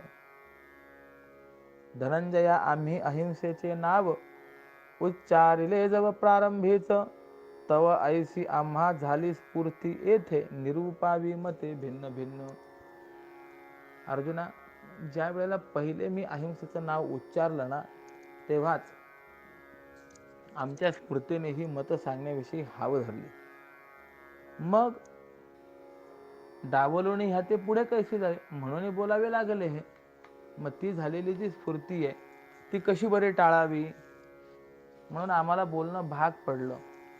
आणि त्याबरोबर तू देखील अहिंसा विषयक मत जाणून घ्यावंस असा माझ्या मनातला अभिप्राय आहे. कारण क्षत्रियाने युद्धात केलेली हिंसा ही वैध असल्यामुळे ती अहिंसाच आहे. युद्धातील हिंसा टाळण्याकरता युद्धातून पळून गेल्यास शत्रू हा पळणाऱ्याचा पाठलाग करून त्यास ठार मारतो. अर्थात ही देखील हिंसाच आहे की नाही? मग त्याप्रमाणे अनीतिमान व अधार्मिक राजे हे प्रजांना प्रत्यक्ष किंवा अप्रत्यक्षपणाने पीडा देतात. मग ही देखील हिंसाच आहे. मग हा कर्मकांडाचा सिद्धांत जो आहे हा तुझ्या लक्षात यावा या अभिप्रायानेच मी ही वेगवेगळी मतं मांडलेली आहेत. किंबहुना अर्जुना, बहुत करून या अहिंसेच्या गोष्टी सांगत असताना हाच विषय विचारला जातो किंवा चर्चा केली जाते. व्यवहार दृष्टीने आपल्याला जी हिंसा वाटते ती शास्त्र दृष्टीने अहिंसा असते, आणि व्यवहार दृष्टीने जी अहिंसा वाटते तीच शास्त्र दृष्टीने हिंसा असते. म्हणून कर्मकांडामध्ये जी अहिंसा आहे ती ज्ञान भक्तिकांडात हिंसा समजली जाते. आणि हा जो उपयुक्त विषय आहे तो या ठिकाणी मी सांगितलेला आहे. म्हणून हे जाणल्यानंतर आडवाटेने मग कोणी धावेल काय नाही. आणि स्वमताचा निश्चय करण्याकरता प्राप्त झालेल्या इतर मतांचं विवेचन हे केलंच पाहिजे. काय आहे? दोन प्रकार असे आहेत. एक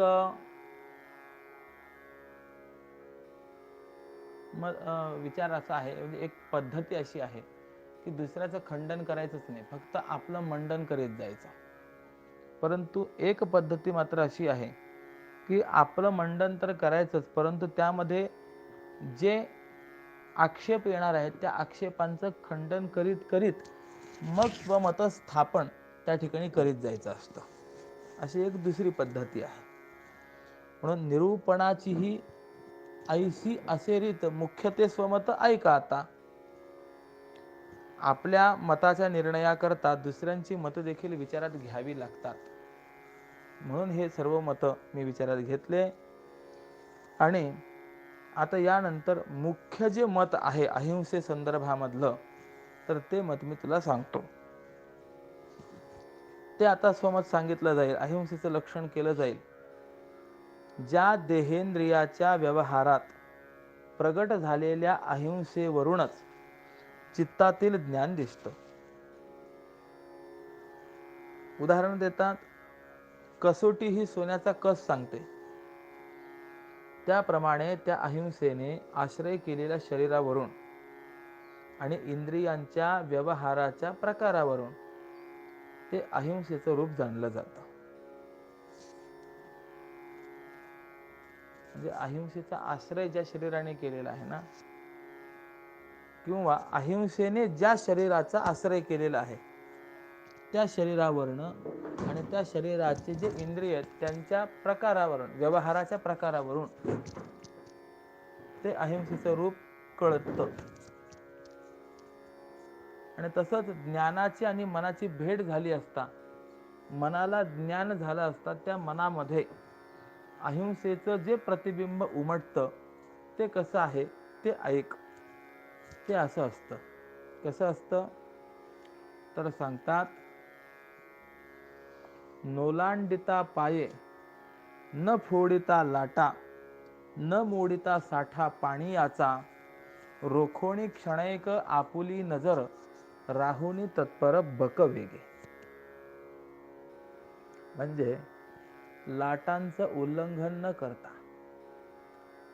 पायाने लहान लहान लहरींचा भंग न होऊ देता आणि पाण्याची स्थिरता न मोडू देता, वेगाने आणि हळुवारपणाने बगळा जसा आमिषावर दृष्टी ठेवून त्या पाण्यामध्ये पाय घालतो त्याप्रमाणे. किंवा दुसरं उदाहरण सांगतात, कमळातील सूक्ष्म तंतू आपल्या ओझ्याने चुरगळून जातील या मृदू शंकेने भ्रमर जसे कमळावर नाजूकपणाने पाय ठेवतात, त्याप्रमाणे. म्हणजे दोन या ठिकाणी दृष्टांत दिले की नाही, उदाहरणात पण दिले. मग त्याप्रमाणे मार्गावरील परमाणूंमध्ये चिमुकले जीव अदृष्टानुसार गुंतले आहेत आणि ते आपल्या पायाखाली चिरडून मरतील अशी जाणीव ठेवून जो आपले पाय कारुण्यामध्ये लपवून चालतो,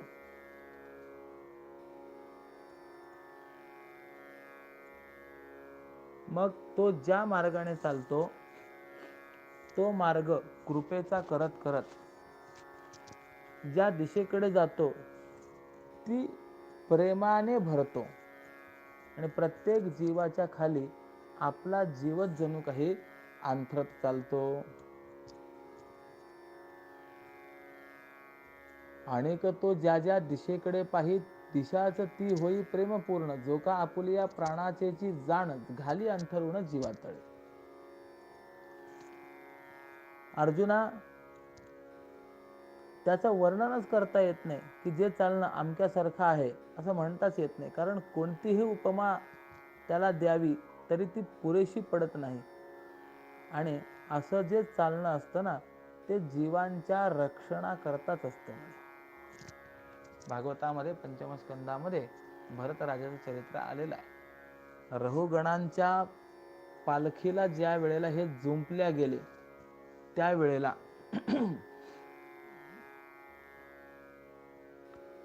आपल्या पायाखाली किडा मुंगी वगैरे रगडून मरू नये, हिंसा होऊ नये, पण कधी कधी अलीकडे राहत तर कधी कधी उडी मारत, असा तो भरतांचा विचार आपल्याला पाहायला मिळतो. किंबहुना त्याला दृष्टांत असं दिलेला आहे, मांजर जशी प्रेमाने मृदू असलेल्या दातांनी पिलाच्या मानेला धरते तेव्हा तीक्ष्ण आग्रह देखील त्या पिलाच्या मानेला कोमल लागतात. म्हणजे मांजर ज्या वेळेला आपल्या पिलांना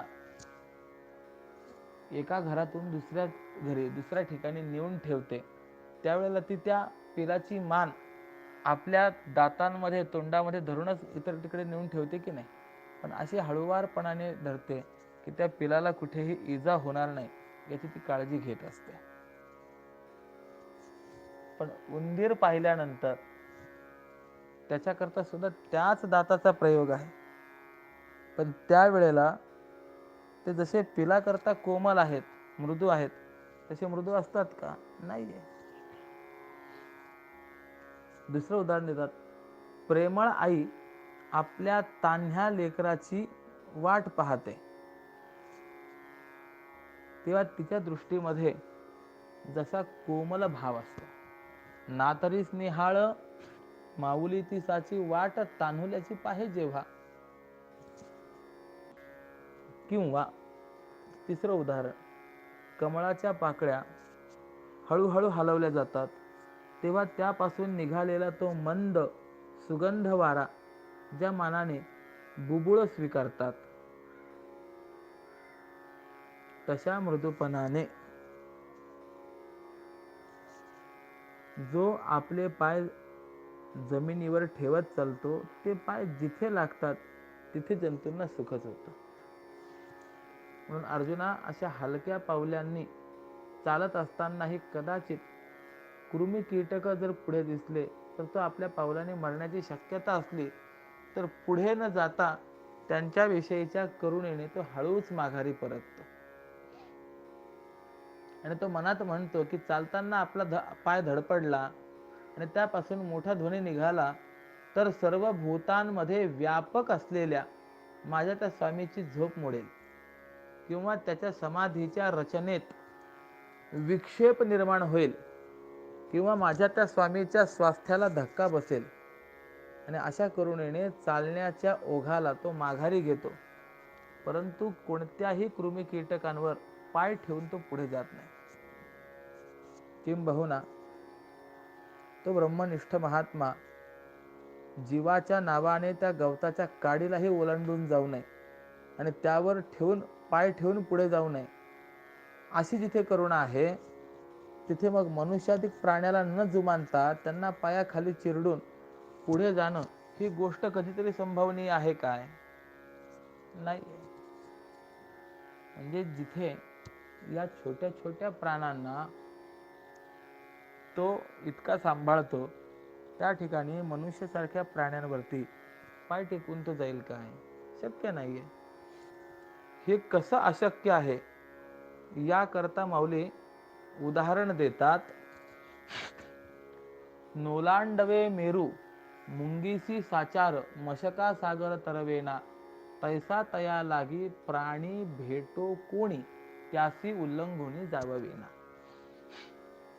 मुंगीला जसं मेरू पर्वताचं उल्लंघन करता येत नाही, चिलटाला जसं समुद्रात पोहून जाता येत नाही, त्याप्रमाणे त्या महात्म्याला भेटलेल्या जीवाचं उपेक्षेने ज्याला उल्लंघन करवत नाही, आणि असं ज्याचं चालणं कृपारूपी फळाने फळास आलेलं असतं, आणि ज्याच्या अभय वचनाने दया जिवंत असलेली पाहशील, म्हणजे स्वतः श्वास घेणे पण ते देखील अत्यंत नाजूक, मुक्त प्रेमाचं माहेरच, आणि त्याचे दात म्हणजे मधुरतेला जणू अंकुर फुटले आहेत असे असतात. बोलताना पुढे स्नेह पाझरतो आणि मागून अक्षरे चालत येतात. आधी कृपा आणि नंतर शब्द प्रकट होतात. अगोदर तो ज्ञानी म्हणजे पहिले तो कोणाशी बोलतच नाही, म्हणजे आत्मसामरस्य सोडून बहिर्मुख वृत्तीने कुणाशी पाचकळ बोलत बसावं असं त्याला कधी वाटतच नाही. आणि इतक्यावर कुणाशी काही बोलावं असं त्याच्या मनात आलंच तर तो आपलं बोलणं कुणाला खुपेल काय अशी त्याला शंका येते. किंवा बोलताना तोंडातून काही अधिकच बाहेर पडलं तर ते शब्द कोणाच्या वर्मी तर लागणार नाहीत ना. आणि तसं झालं तर आपल्याविषयी कोणाच्या मनात शत्रुत्वाची शंका तर प्रवेश करणार नाही ना. किंवा ताळतंत्र नसलेल्या आपल्या बोलण्याने एखाद्या विद्वानाने मुद्देसूद मांडलेल्या गोष्टीचा रसभंग होईल. कर्कश बोलण्याने लहान मुलं दचकतील, ओरडण्याने पक्षी उडून जातील, आणि मूर्खपणाचं बोलणं ऐकून कोणी जर त्याची हेळसांड करील तर असं ते न बोलणंच बरं आहे असं त्याला वाटत असतं.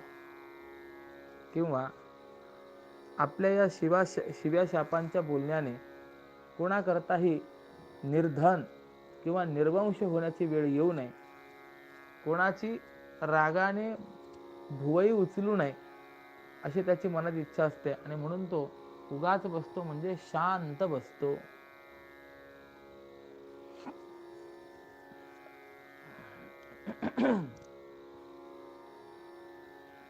एखादिये वेळी मग बोलावया मनोभावे तया विनविता, तरी ऐकद्यासी मायबाप होय काही बोलू जाय जरी लोभे. पण असं असतानाही म्हणजे तो मौनच बाळगतो, प्रायः कोणाशी बोलत नाही. पण कदाचित एखाद्या जिज्ञासू शिष्याने किंवा श्रोत्याने आम्हाला काही 4 उपदेशाचे शब्द सांगा अशी प्रार्थना केलीच तर तो त्याच्या लोभाने बोलण्याकरता प्रवृत्त होतो. मग बोलायला लागल्यानंतर ते बोलणं इतकं सत्य आणि हितप्रिय असतं की जो त्याचं बोलणं ऐकतो त्याचा तो मायबापच होतो. किंबहुना नाद ब्रह्मच त्याच्या बोलण्याच्या मुशीत आकाराला आलेला आहे, किंवा गंगेचं पाणीच जणू त्याच्या पवित्र बोलण्याच्या रूपाने उसळत आहे, किंवा पतिव्रतेला जसं म्हातारपण यावं आणि वृद्ध झालेली पतिव्रता जशी धीर, गंभीर, सत्वसंपन्न, अनुभवी आणि पतीशी एकनिष्ठ असते,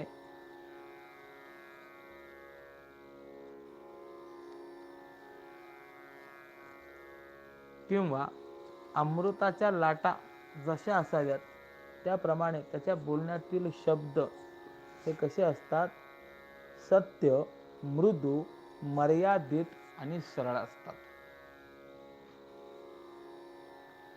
सत्य, मृदू, मोजके रसाळ शब्द ते कल्लोळ अमृताचे. 434 क्रमांकाचा अभंग. मग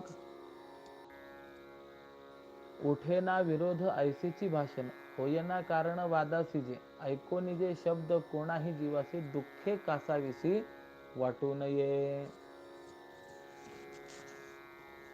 तो कसं बोलत नाही तर ते सांगतात, जे बोलणं एखाद्याशी विरोध निर्माण करणार आहे असं बोलत नाही, भांडणाला उत्तेजन देणार आहे असं बोलत नाही, जे कोणत्याही प्राण्याला मानसिक दुःख होईल असं उग्रपणाचं तेज असलेलं ते बोलत नाही, जे थट्टा, फजिती, निर्भरसना किंवा निंदा करणार आहे असं बोलत नाही, जे दुसऱ्याला सतावून सोडणार आहे असं बोलत नाही, जे हृदयाला झोंबणार आहे असं बोलत नाही, किंवा जे बोलणं दुराग्रह असलेलं आहे असं बोलत नाही, किंवा जे वाक्यातील वर्ण, काना, मात्रा, अनुस्वार, ह्रस्व, दीर्घ इत्यादी उच्चार धर्म गळून जातील इतका वेग असलेलं असेल तसं बोलत नाही, किंवा कपट आणि कृत्रिमपणा असलेलं ते देखील बोलत नाही, किंवा तुझं काम मी निश्चित करेन असं खोटं आश्वासन देऊन दुसऱ्याला आशा निर्माण करणारं बोलणं तो बोलत नाही, बोलण्यातील विषयाविषयी अनेक शंका निर्माण करणारही तो बोलत नाही, किंवा फसवणूक करणारं असं जे बोलणं असतं ते अवगुण युक्त असतं. मग असे 12 अवगुण त्याच्या वाणीने टाकलेले असतात.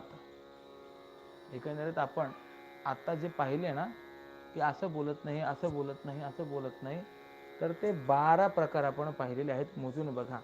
अशा 12 अवगुणांनी रहित असं त्याचं बोलणं असतं. हे 12 अवगुण त्याच्या वाणीने सोडून दिलेले असतात. आणि त्याचप्रमाणे अर्जुना, ज्याची दृष्टी स्थिर आहे किंवा ज्याने आपल्या भुवया मोकळ्या सोडल्या आहेत, रागाने कपाळाला आठ्या देऊन ज्याने भुवया वर चढवलेल्या नाहीत,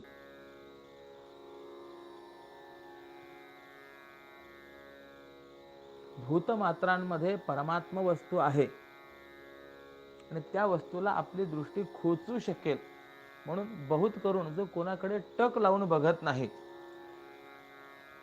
आणि असं असूनही कोणत्या एखाद्या वेळी आतल्या कृपेच्या बळाने डोळे उघडून कोणत्या तरी एखाद्या कृपापात्र शिष्यावर दृष्टी घातलीच तर चंद्रबिंबापासून जशा अमृताच्या धारा निघताना त्या डोळ्याला दिसत नाहीत, परंतु त्या योगाने चकोराला एकसारखी पुष्टता निर्माण होते, त्याप्रमाणे प्राण्याला आनंदाची पुष्टी प्राप्त होते.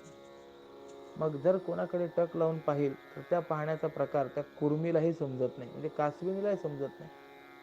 कारण कासवी आपल्या दृष्टीने केवळ पिलांचंच आणि तेही व्यावहारिक पोषण करते, परंतु ज्ञानी महात्मा आपल्या दृष्टीमात्राने सर्व प्राण्यांचं पारमार्थिक पोषण करतो.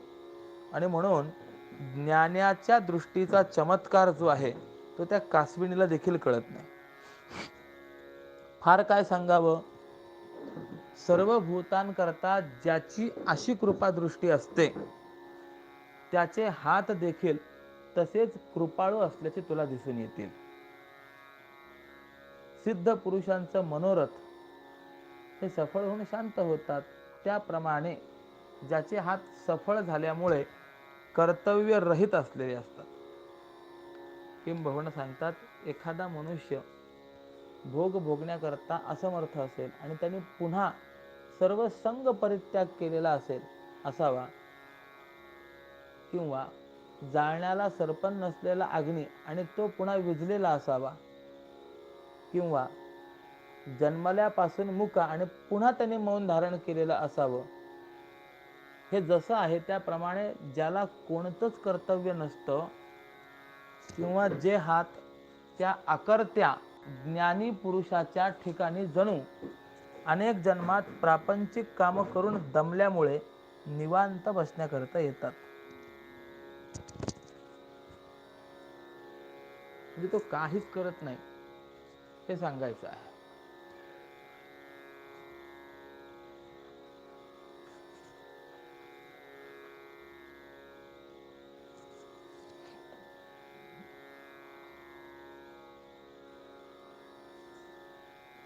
वाऱ्याला धक्का बसल किंवा आकाशाला नख लागल अशा मृद भावनेने जो हाताला हालू देत नाही,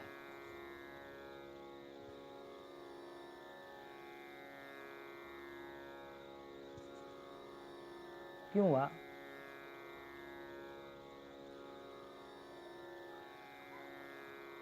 अंगावर बसलेली माशी उडवावी की नाही हो, डोळ्यात जाणारी घुंगुरटी झाडावी, पशुपक्ष्यांना हाकलून लावण्याकरता भयाचा आविर्भाव दाखवावा. अर्जुना, ज्ञानांच्या अहिंसेविषयी या गोष्टी कितीशा आहेत, पण यापेक्षाही पुष्कळ सांगण्यासारख्या अशा आहेत की त्याला हातात कधी सोटा किंवा काठी धरणं जिथे आवडत नाही तिथे शस्त्रासंबंधी बोलणं हे कसं संभवनीय आहे.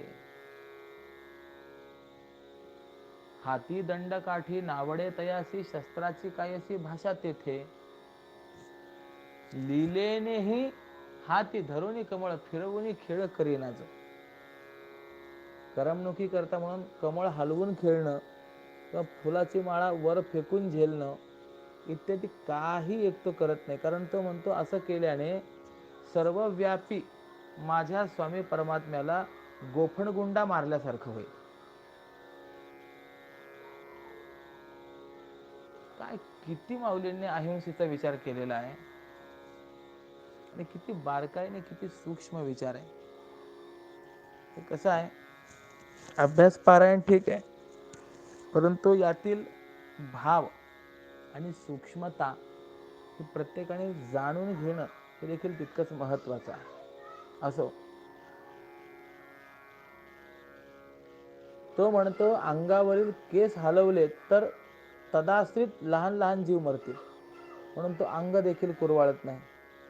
नख काढली तर तदाश्रित जीव मरतील आणि सरळ राहिली तर कोणाला टोचतील, म्हणून तो बोटावर नखाची गुंडाळी करून ठेवतो. म्हणजे अगोदर तर हाताने काहीच करत नसतो, परंतु असं असूनही काही करण्याचा प्रसंग पडला तर हाताला सवय असते की आदरणीय व्यक्ती दिसली की ते हात विनयाने जोडले जातात, किंवा भयभीतांना भिवू नकोस हे सांगण्याकरता त्याचे हात उचलले जातात. पडलेल्या माणसाला उभा करण्याकरता हाताचा आधार दिला जातो, किंवा रोगपीडिताला त्या हाताने किंचित हळू स्पर्श केला जातो. हे सुद्धा त्याचं करणं इच्छा नसताना व्यवहार बुद्धीने असलं तरी पण त्या योगाने दुःखिताचं भय निवृत्त होतं. आणि त्या ज्ञानी महात्म्याच्या अर्थात अहिंसा ज्याच्या जीवनामध्ये प्रतिष्ठित झालेली आहे, अशा त्या महात्म्याच्या हातातील तो कृपेचा ओलावा चंद्र किरणांना देखील कळत नाही. चंद्र किरणे ही अर्जुना साचार, नेणती पाझर कृपेचा त्या. 468 क्रमांक. पुढे सांगतात, मलय पर्वता वरुण जो वात, मंद सुगंधित वाहत असे, तोही तया पुढे वाटेल प्रखर, ऐसा सुखकर स्पर्श त्याचा. म्हणजे तो हस्तस्पर्श प्राप्त झाल्यानंतर मलय गिरीवरचा वारा देखील उष्ण आणि कठीण वाटेल. अशा या शीतळ व कोमलपणाने गाय इत्यादी पशूंना त्याचं कुरवाळणं असतं. ज्याप्रमाणे चंदनाची मुळं, बुंधा, फांद्या, डहाळ्या, पानं इत्यादी सर्व शीतल असतात आणि त्यांना फळ येत नसलं तरी सुगंध हेच त्या सर्वांचं फळ असल्यामुळे ते कधीही निष्फळ होत नाही, त्याप्रमाणे जे हात सर्व काळ मोकळे असूनही सदा सर्वदा सफळ असतात. म्हणून अर्जुना, आता हा वर्णनाचा विस्तार पुरं त्या सज्जनांचं चरित्र व स्वभाव परोपकारी आणि शांत जसा असतो त्याप्रमाणे ज्ञानाचे हात असतात असं जाण. आता त्याचं मन कसं अहिंसक असतं हे जर सांगतो म्हणावं तर आतापर्यंत सांगितले जे आहे ती कोणाची लीला आहे. म्हणजे तो अहिंसा प्रतिष्ठित होत असलेला, त्याच्या जीवनामध्ये अहिंसा प्रतिष्ठित झालेली आहे असा तो महात्मा कसा असतो त्याचा विचार या ठिकाणी एकतर मांडलेला आहे. आणि त्याचं मन कसं असतं ते सांगतो म्हणावं तर आतापर्यंत कुणाची लीला सांगितली, म्हणजे आतापर्यंत त्याचंच तर वर्णन केलं आहे ना.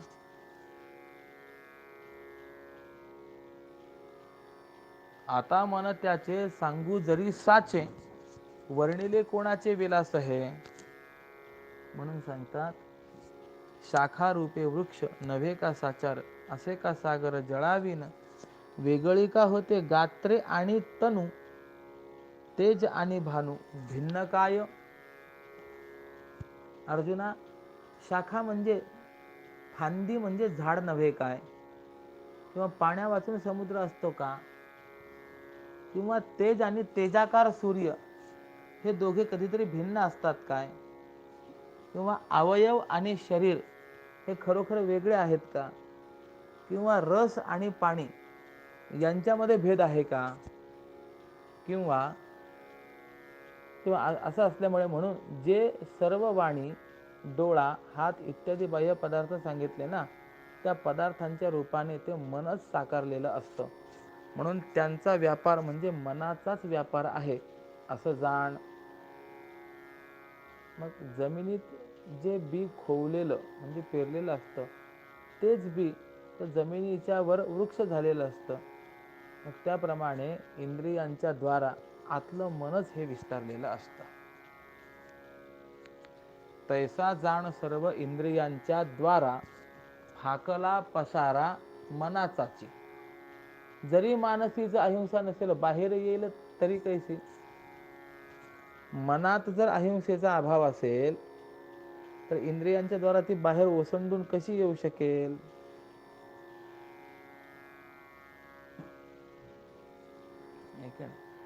हे सर्व जे काही त्याच्या कृतीवरनं आपल्याला कळतं की त्याची कृती पाहून असं लक्षात घेता येतं की हो, हा अहिंसा प्रतिष्ठित झालेला महात्मा आहे,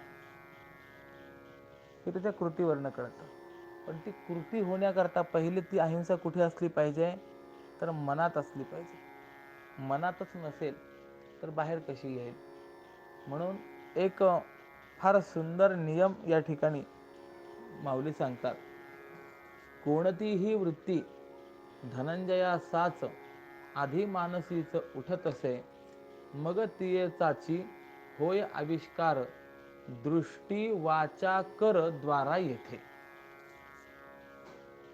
कोणतीही इच्छा, संकल्प, विश्वास, अविश्वास, धैर्य, लज्जा, ज्ञान आणि भय यापैकी कोणतीही वृत्ती जी आहे ती आधी मनातूनच निर्माण होत असते आणि मग ती वाणी, दृष्टी, हात इत्यादी इंद्रियांपर्यंत येते आणि नंतर क्रिया घडत असते. म्हणून यन मनसा मनुते तत्कर्मणा कुरुते असं चिंतन आहे.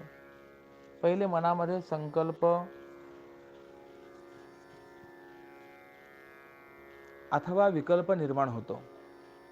मग त्यानंतर ते संकल्प आणि विकल्प दोघे बुद्धीकडे जातात.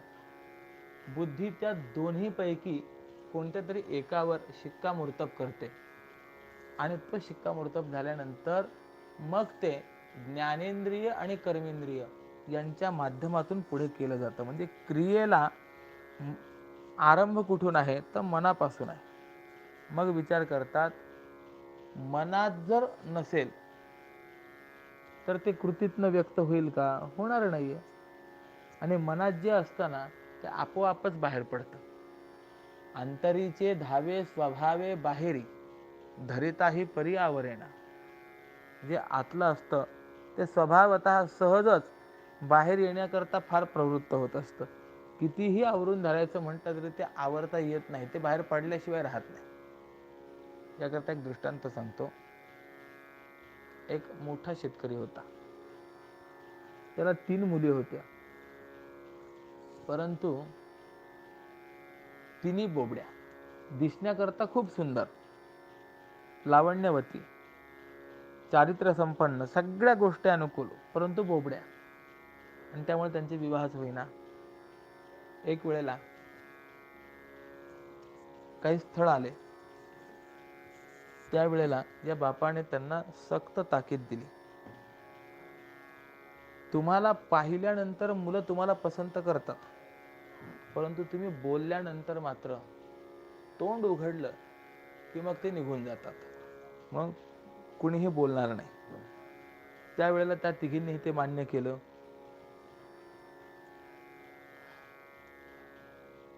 पाहुणे आले, मुली पाहिल्या, देखणे असल्यामुळे पसंत पडल्या. स्वयंपाक मुलींनीच केलेला होता, तो देखील चांगला रुचकर होता. त्यामुळे पाककलेमध्ये निष्णात आहेत हेही लक्षात आलं. परंतु त्या बोलत नव्हत्या. त्यामुळे एकाच्या मनामध्ये शंका आली की मुली बोलत नाहीयेत, बोबड्यात मुक्या तर नाहीत ना.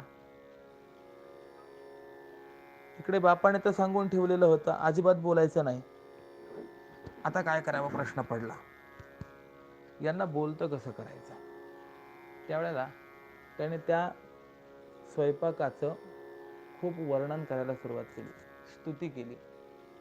आणि स्तुती करता करता एकदम म्हणाला, तुमच्या तिघीपैकी ही बासुंदी कुणी केली? फार छान केली. ते आता ही जी स्तुती चाललेली होती ती स्तुती ऐकून हर्ष पावलेली तिला कितीही जरी थांब म्हणलं तरी तिला थांबवलं नाही. आणि म्हणून ती पटकन बोलली, ही बासुंदी मी केली, मी केली, मी केली. तिने तोंड उघडल्यानंतर एकदम लक्षात आलं, अरे ही तर बोबडी आहे. ती पहिली बोलली म्हणून दुसरी तिला म्हणाली, अगं बोयू कोको, बोयू कोको, बोलू नकोस, बोलू नकोस. तुला बाबाने सांगितलं ना. पाहुण्यांच्या लक्षात आलं पहिले तर बोबडी आहेच आहे, ही दुसरी पण बोबडी आहे. मग तेवढ्यात तिसरी जी होती ना ती या दोघींना म्हणते, तुम्ही दोघी बोया, मी नाही बोई. तुम्ही दोघी बोलल्या परंतु मी बोलली नाही. पाहुण्यांच्या लक्षात आलं मुली देखण्या आहेत, हुशार आहेत, चतुर आहेत, पाककलेत निष्णात आहेत, परंतु तिन्ही बोबड्या आहेत.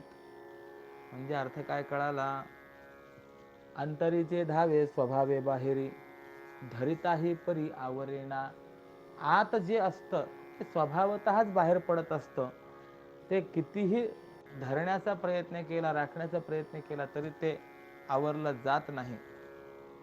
पण जर मनातच नसेल तर ते कृतीत येईल का? येणारच नाही. म्हणून सांगतात की ही अशा पद्धतीची अहिंसा पहिले मनामध्ये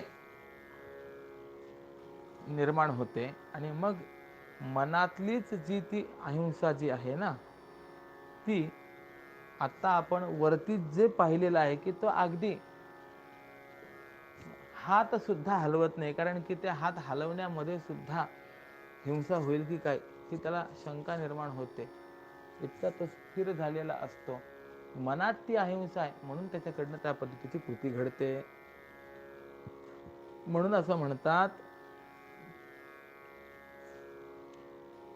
मनात जर नसेल तर ते वाणीत कसं प्रगट होईल? उदाहरण देतात, बीजा वाचून अंकुर निर्माण होऊ शकेल काय? होऊ शकत नाही. म्हणून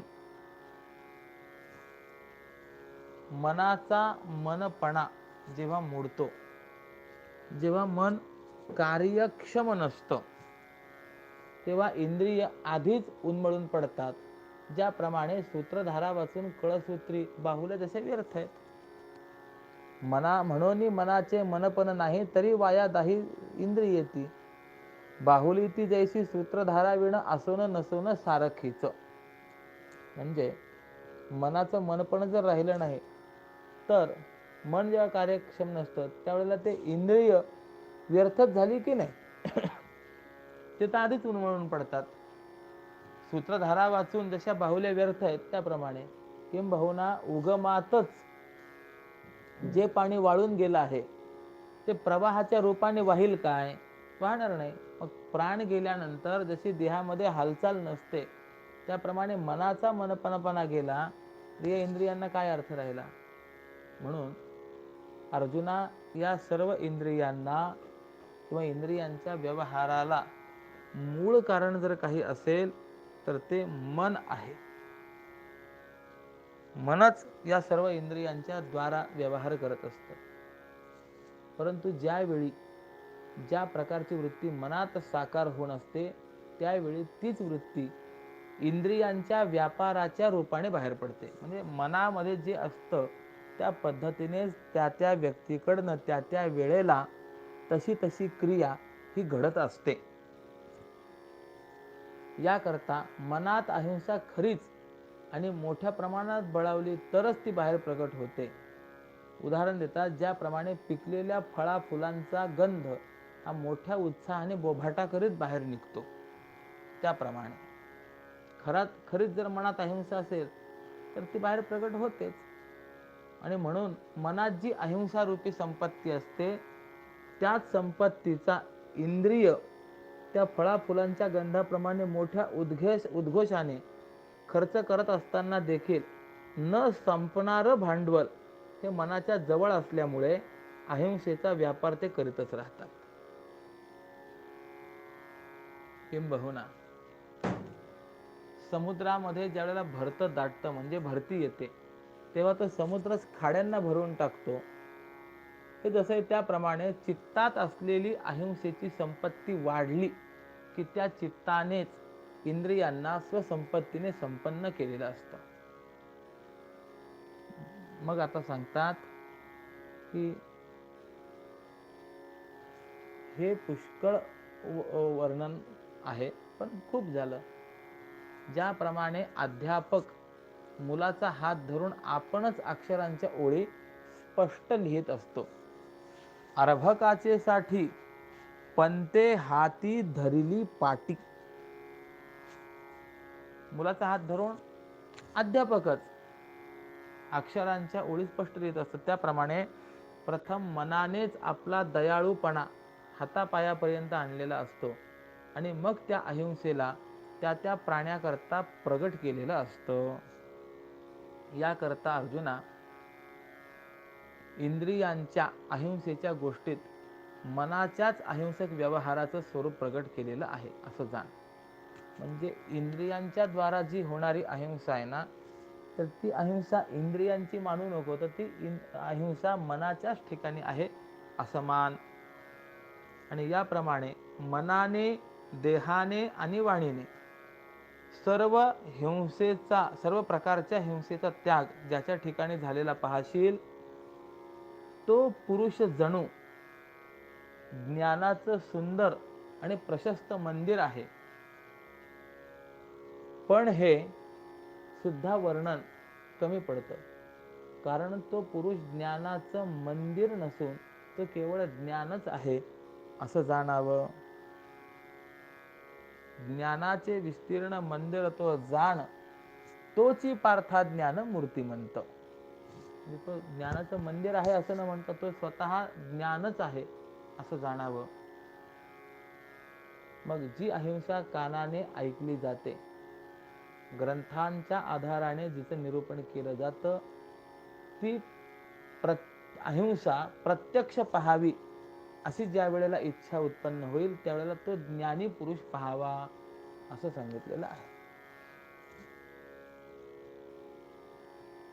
अहिंसा म्हणून ऐकावी जी कानी, सांगावी वर्णने ग्रंथाधारे, पहावी ती ऐसी जरी वाटे सात तरी तयासीच पहावे का. म्हणजे अहिंसा कशी असते हे आपण ग्रंथामध्ये ऐकतो, वाचतो, पण प्रत्यक्षात जर पाहायची असेल तर या ज्ञानी पुरुषाकडे पाहावं असं म्हटलेलं आहे.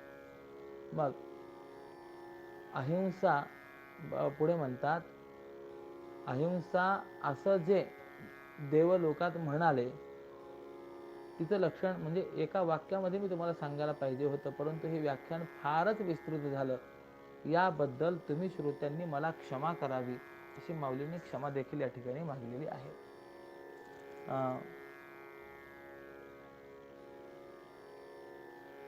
परी येथे फार झाला विस्तार, क्षमावे साचार मज तुम्ही. आणि असं बोलून पुढे आता माझ्याकडनं हे एवढं बोलणं का घडलं याविषयीचा परिहार माऊली देणार आहेत. परंतु आत्ताच्या प्रवचनाची आपली कालमर्यादा परिसमाप्त झालेली असल्या कारणाने या ठिकाणी विराम देतो. 510 क्रमांकाच्या अभंगापर्यंत आपलं चिंतन झालेलं आहे. या पुढचं चिंतन आपल्याला उद्याच्या सत्रामध्ये ऐकायला मिळणार आहे. म्हणून झालेली ही वाङ्मयीन सेवा भगवत चरणारविंदी, स्वामीजींच्या चरणारविंदी सादर समर्पित करतो आणि माझ्या वाक्प्रपंचाला या ठिकाणी मी पूर्ण विराम देतो. ओम पूर्णमदः पूर्णमिदं पूर्णात् पूर्णमुदच्यते पूर्णस्य पूर्णमादाय पूर्णमेवावशिष्यते. ओम शांतिः शांतिः शांतिः. पुंडलीक वरदा हरि विठ्ठल श्री ज्ञानदेव तुकाराम पंढरीनाथ भगवान की जय. माऊली ज्ञानेश्वर महाराज की जय. जगद्गुरु श्री तुकाराम महाराज की जय. राजाधिराज रामचंद्र भगवान की जय. श्रीमद सच्चिदानंद सद्गुरु श्री स्वामी स्वरूपानंद महाराज की जय. नमः पार्वती पतये. हर हर महादेव हर.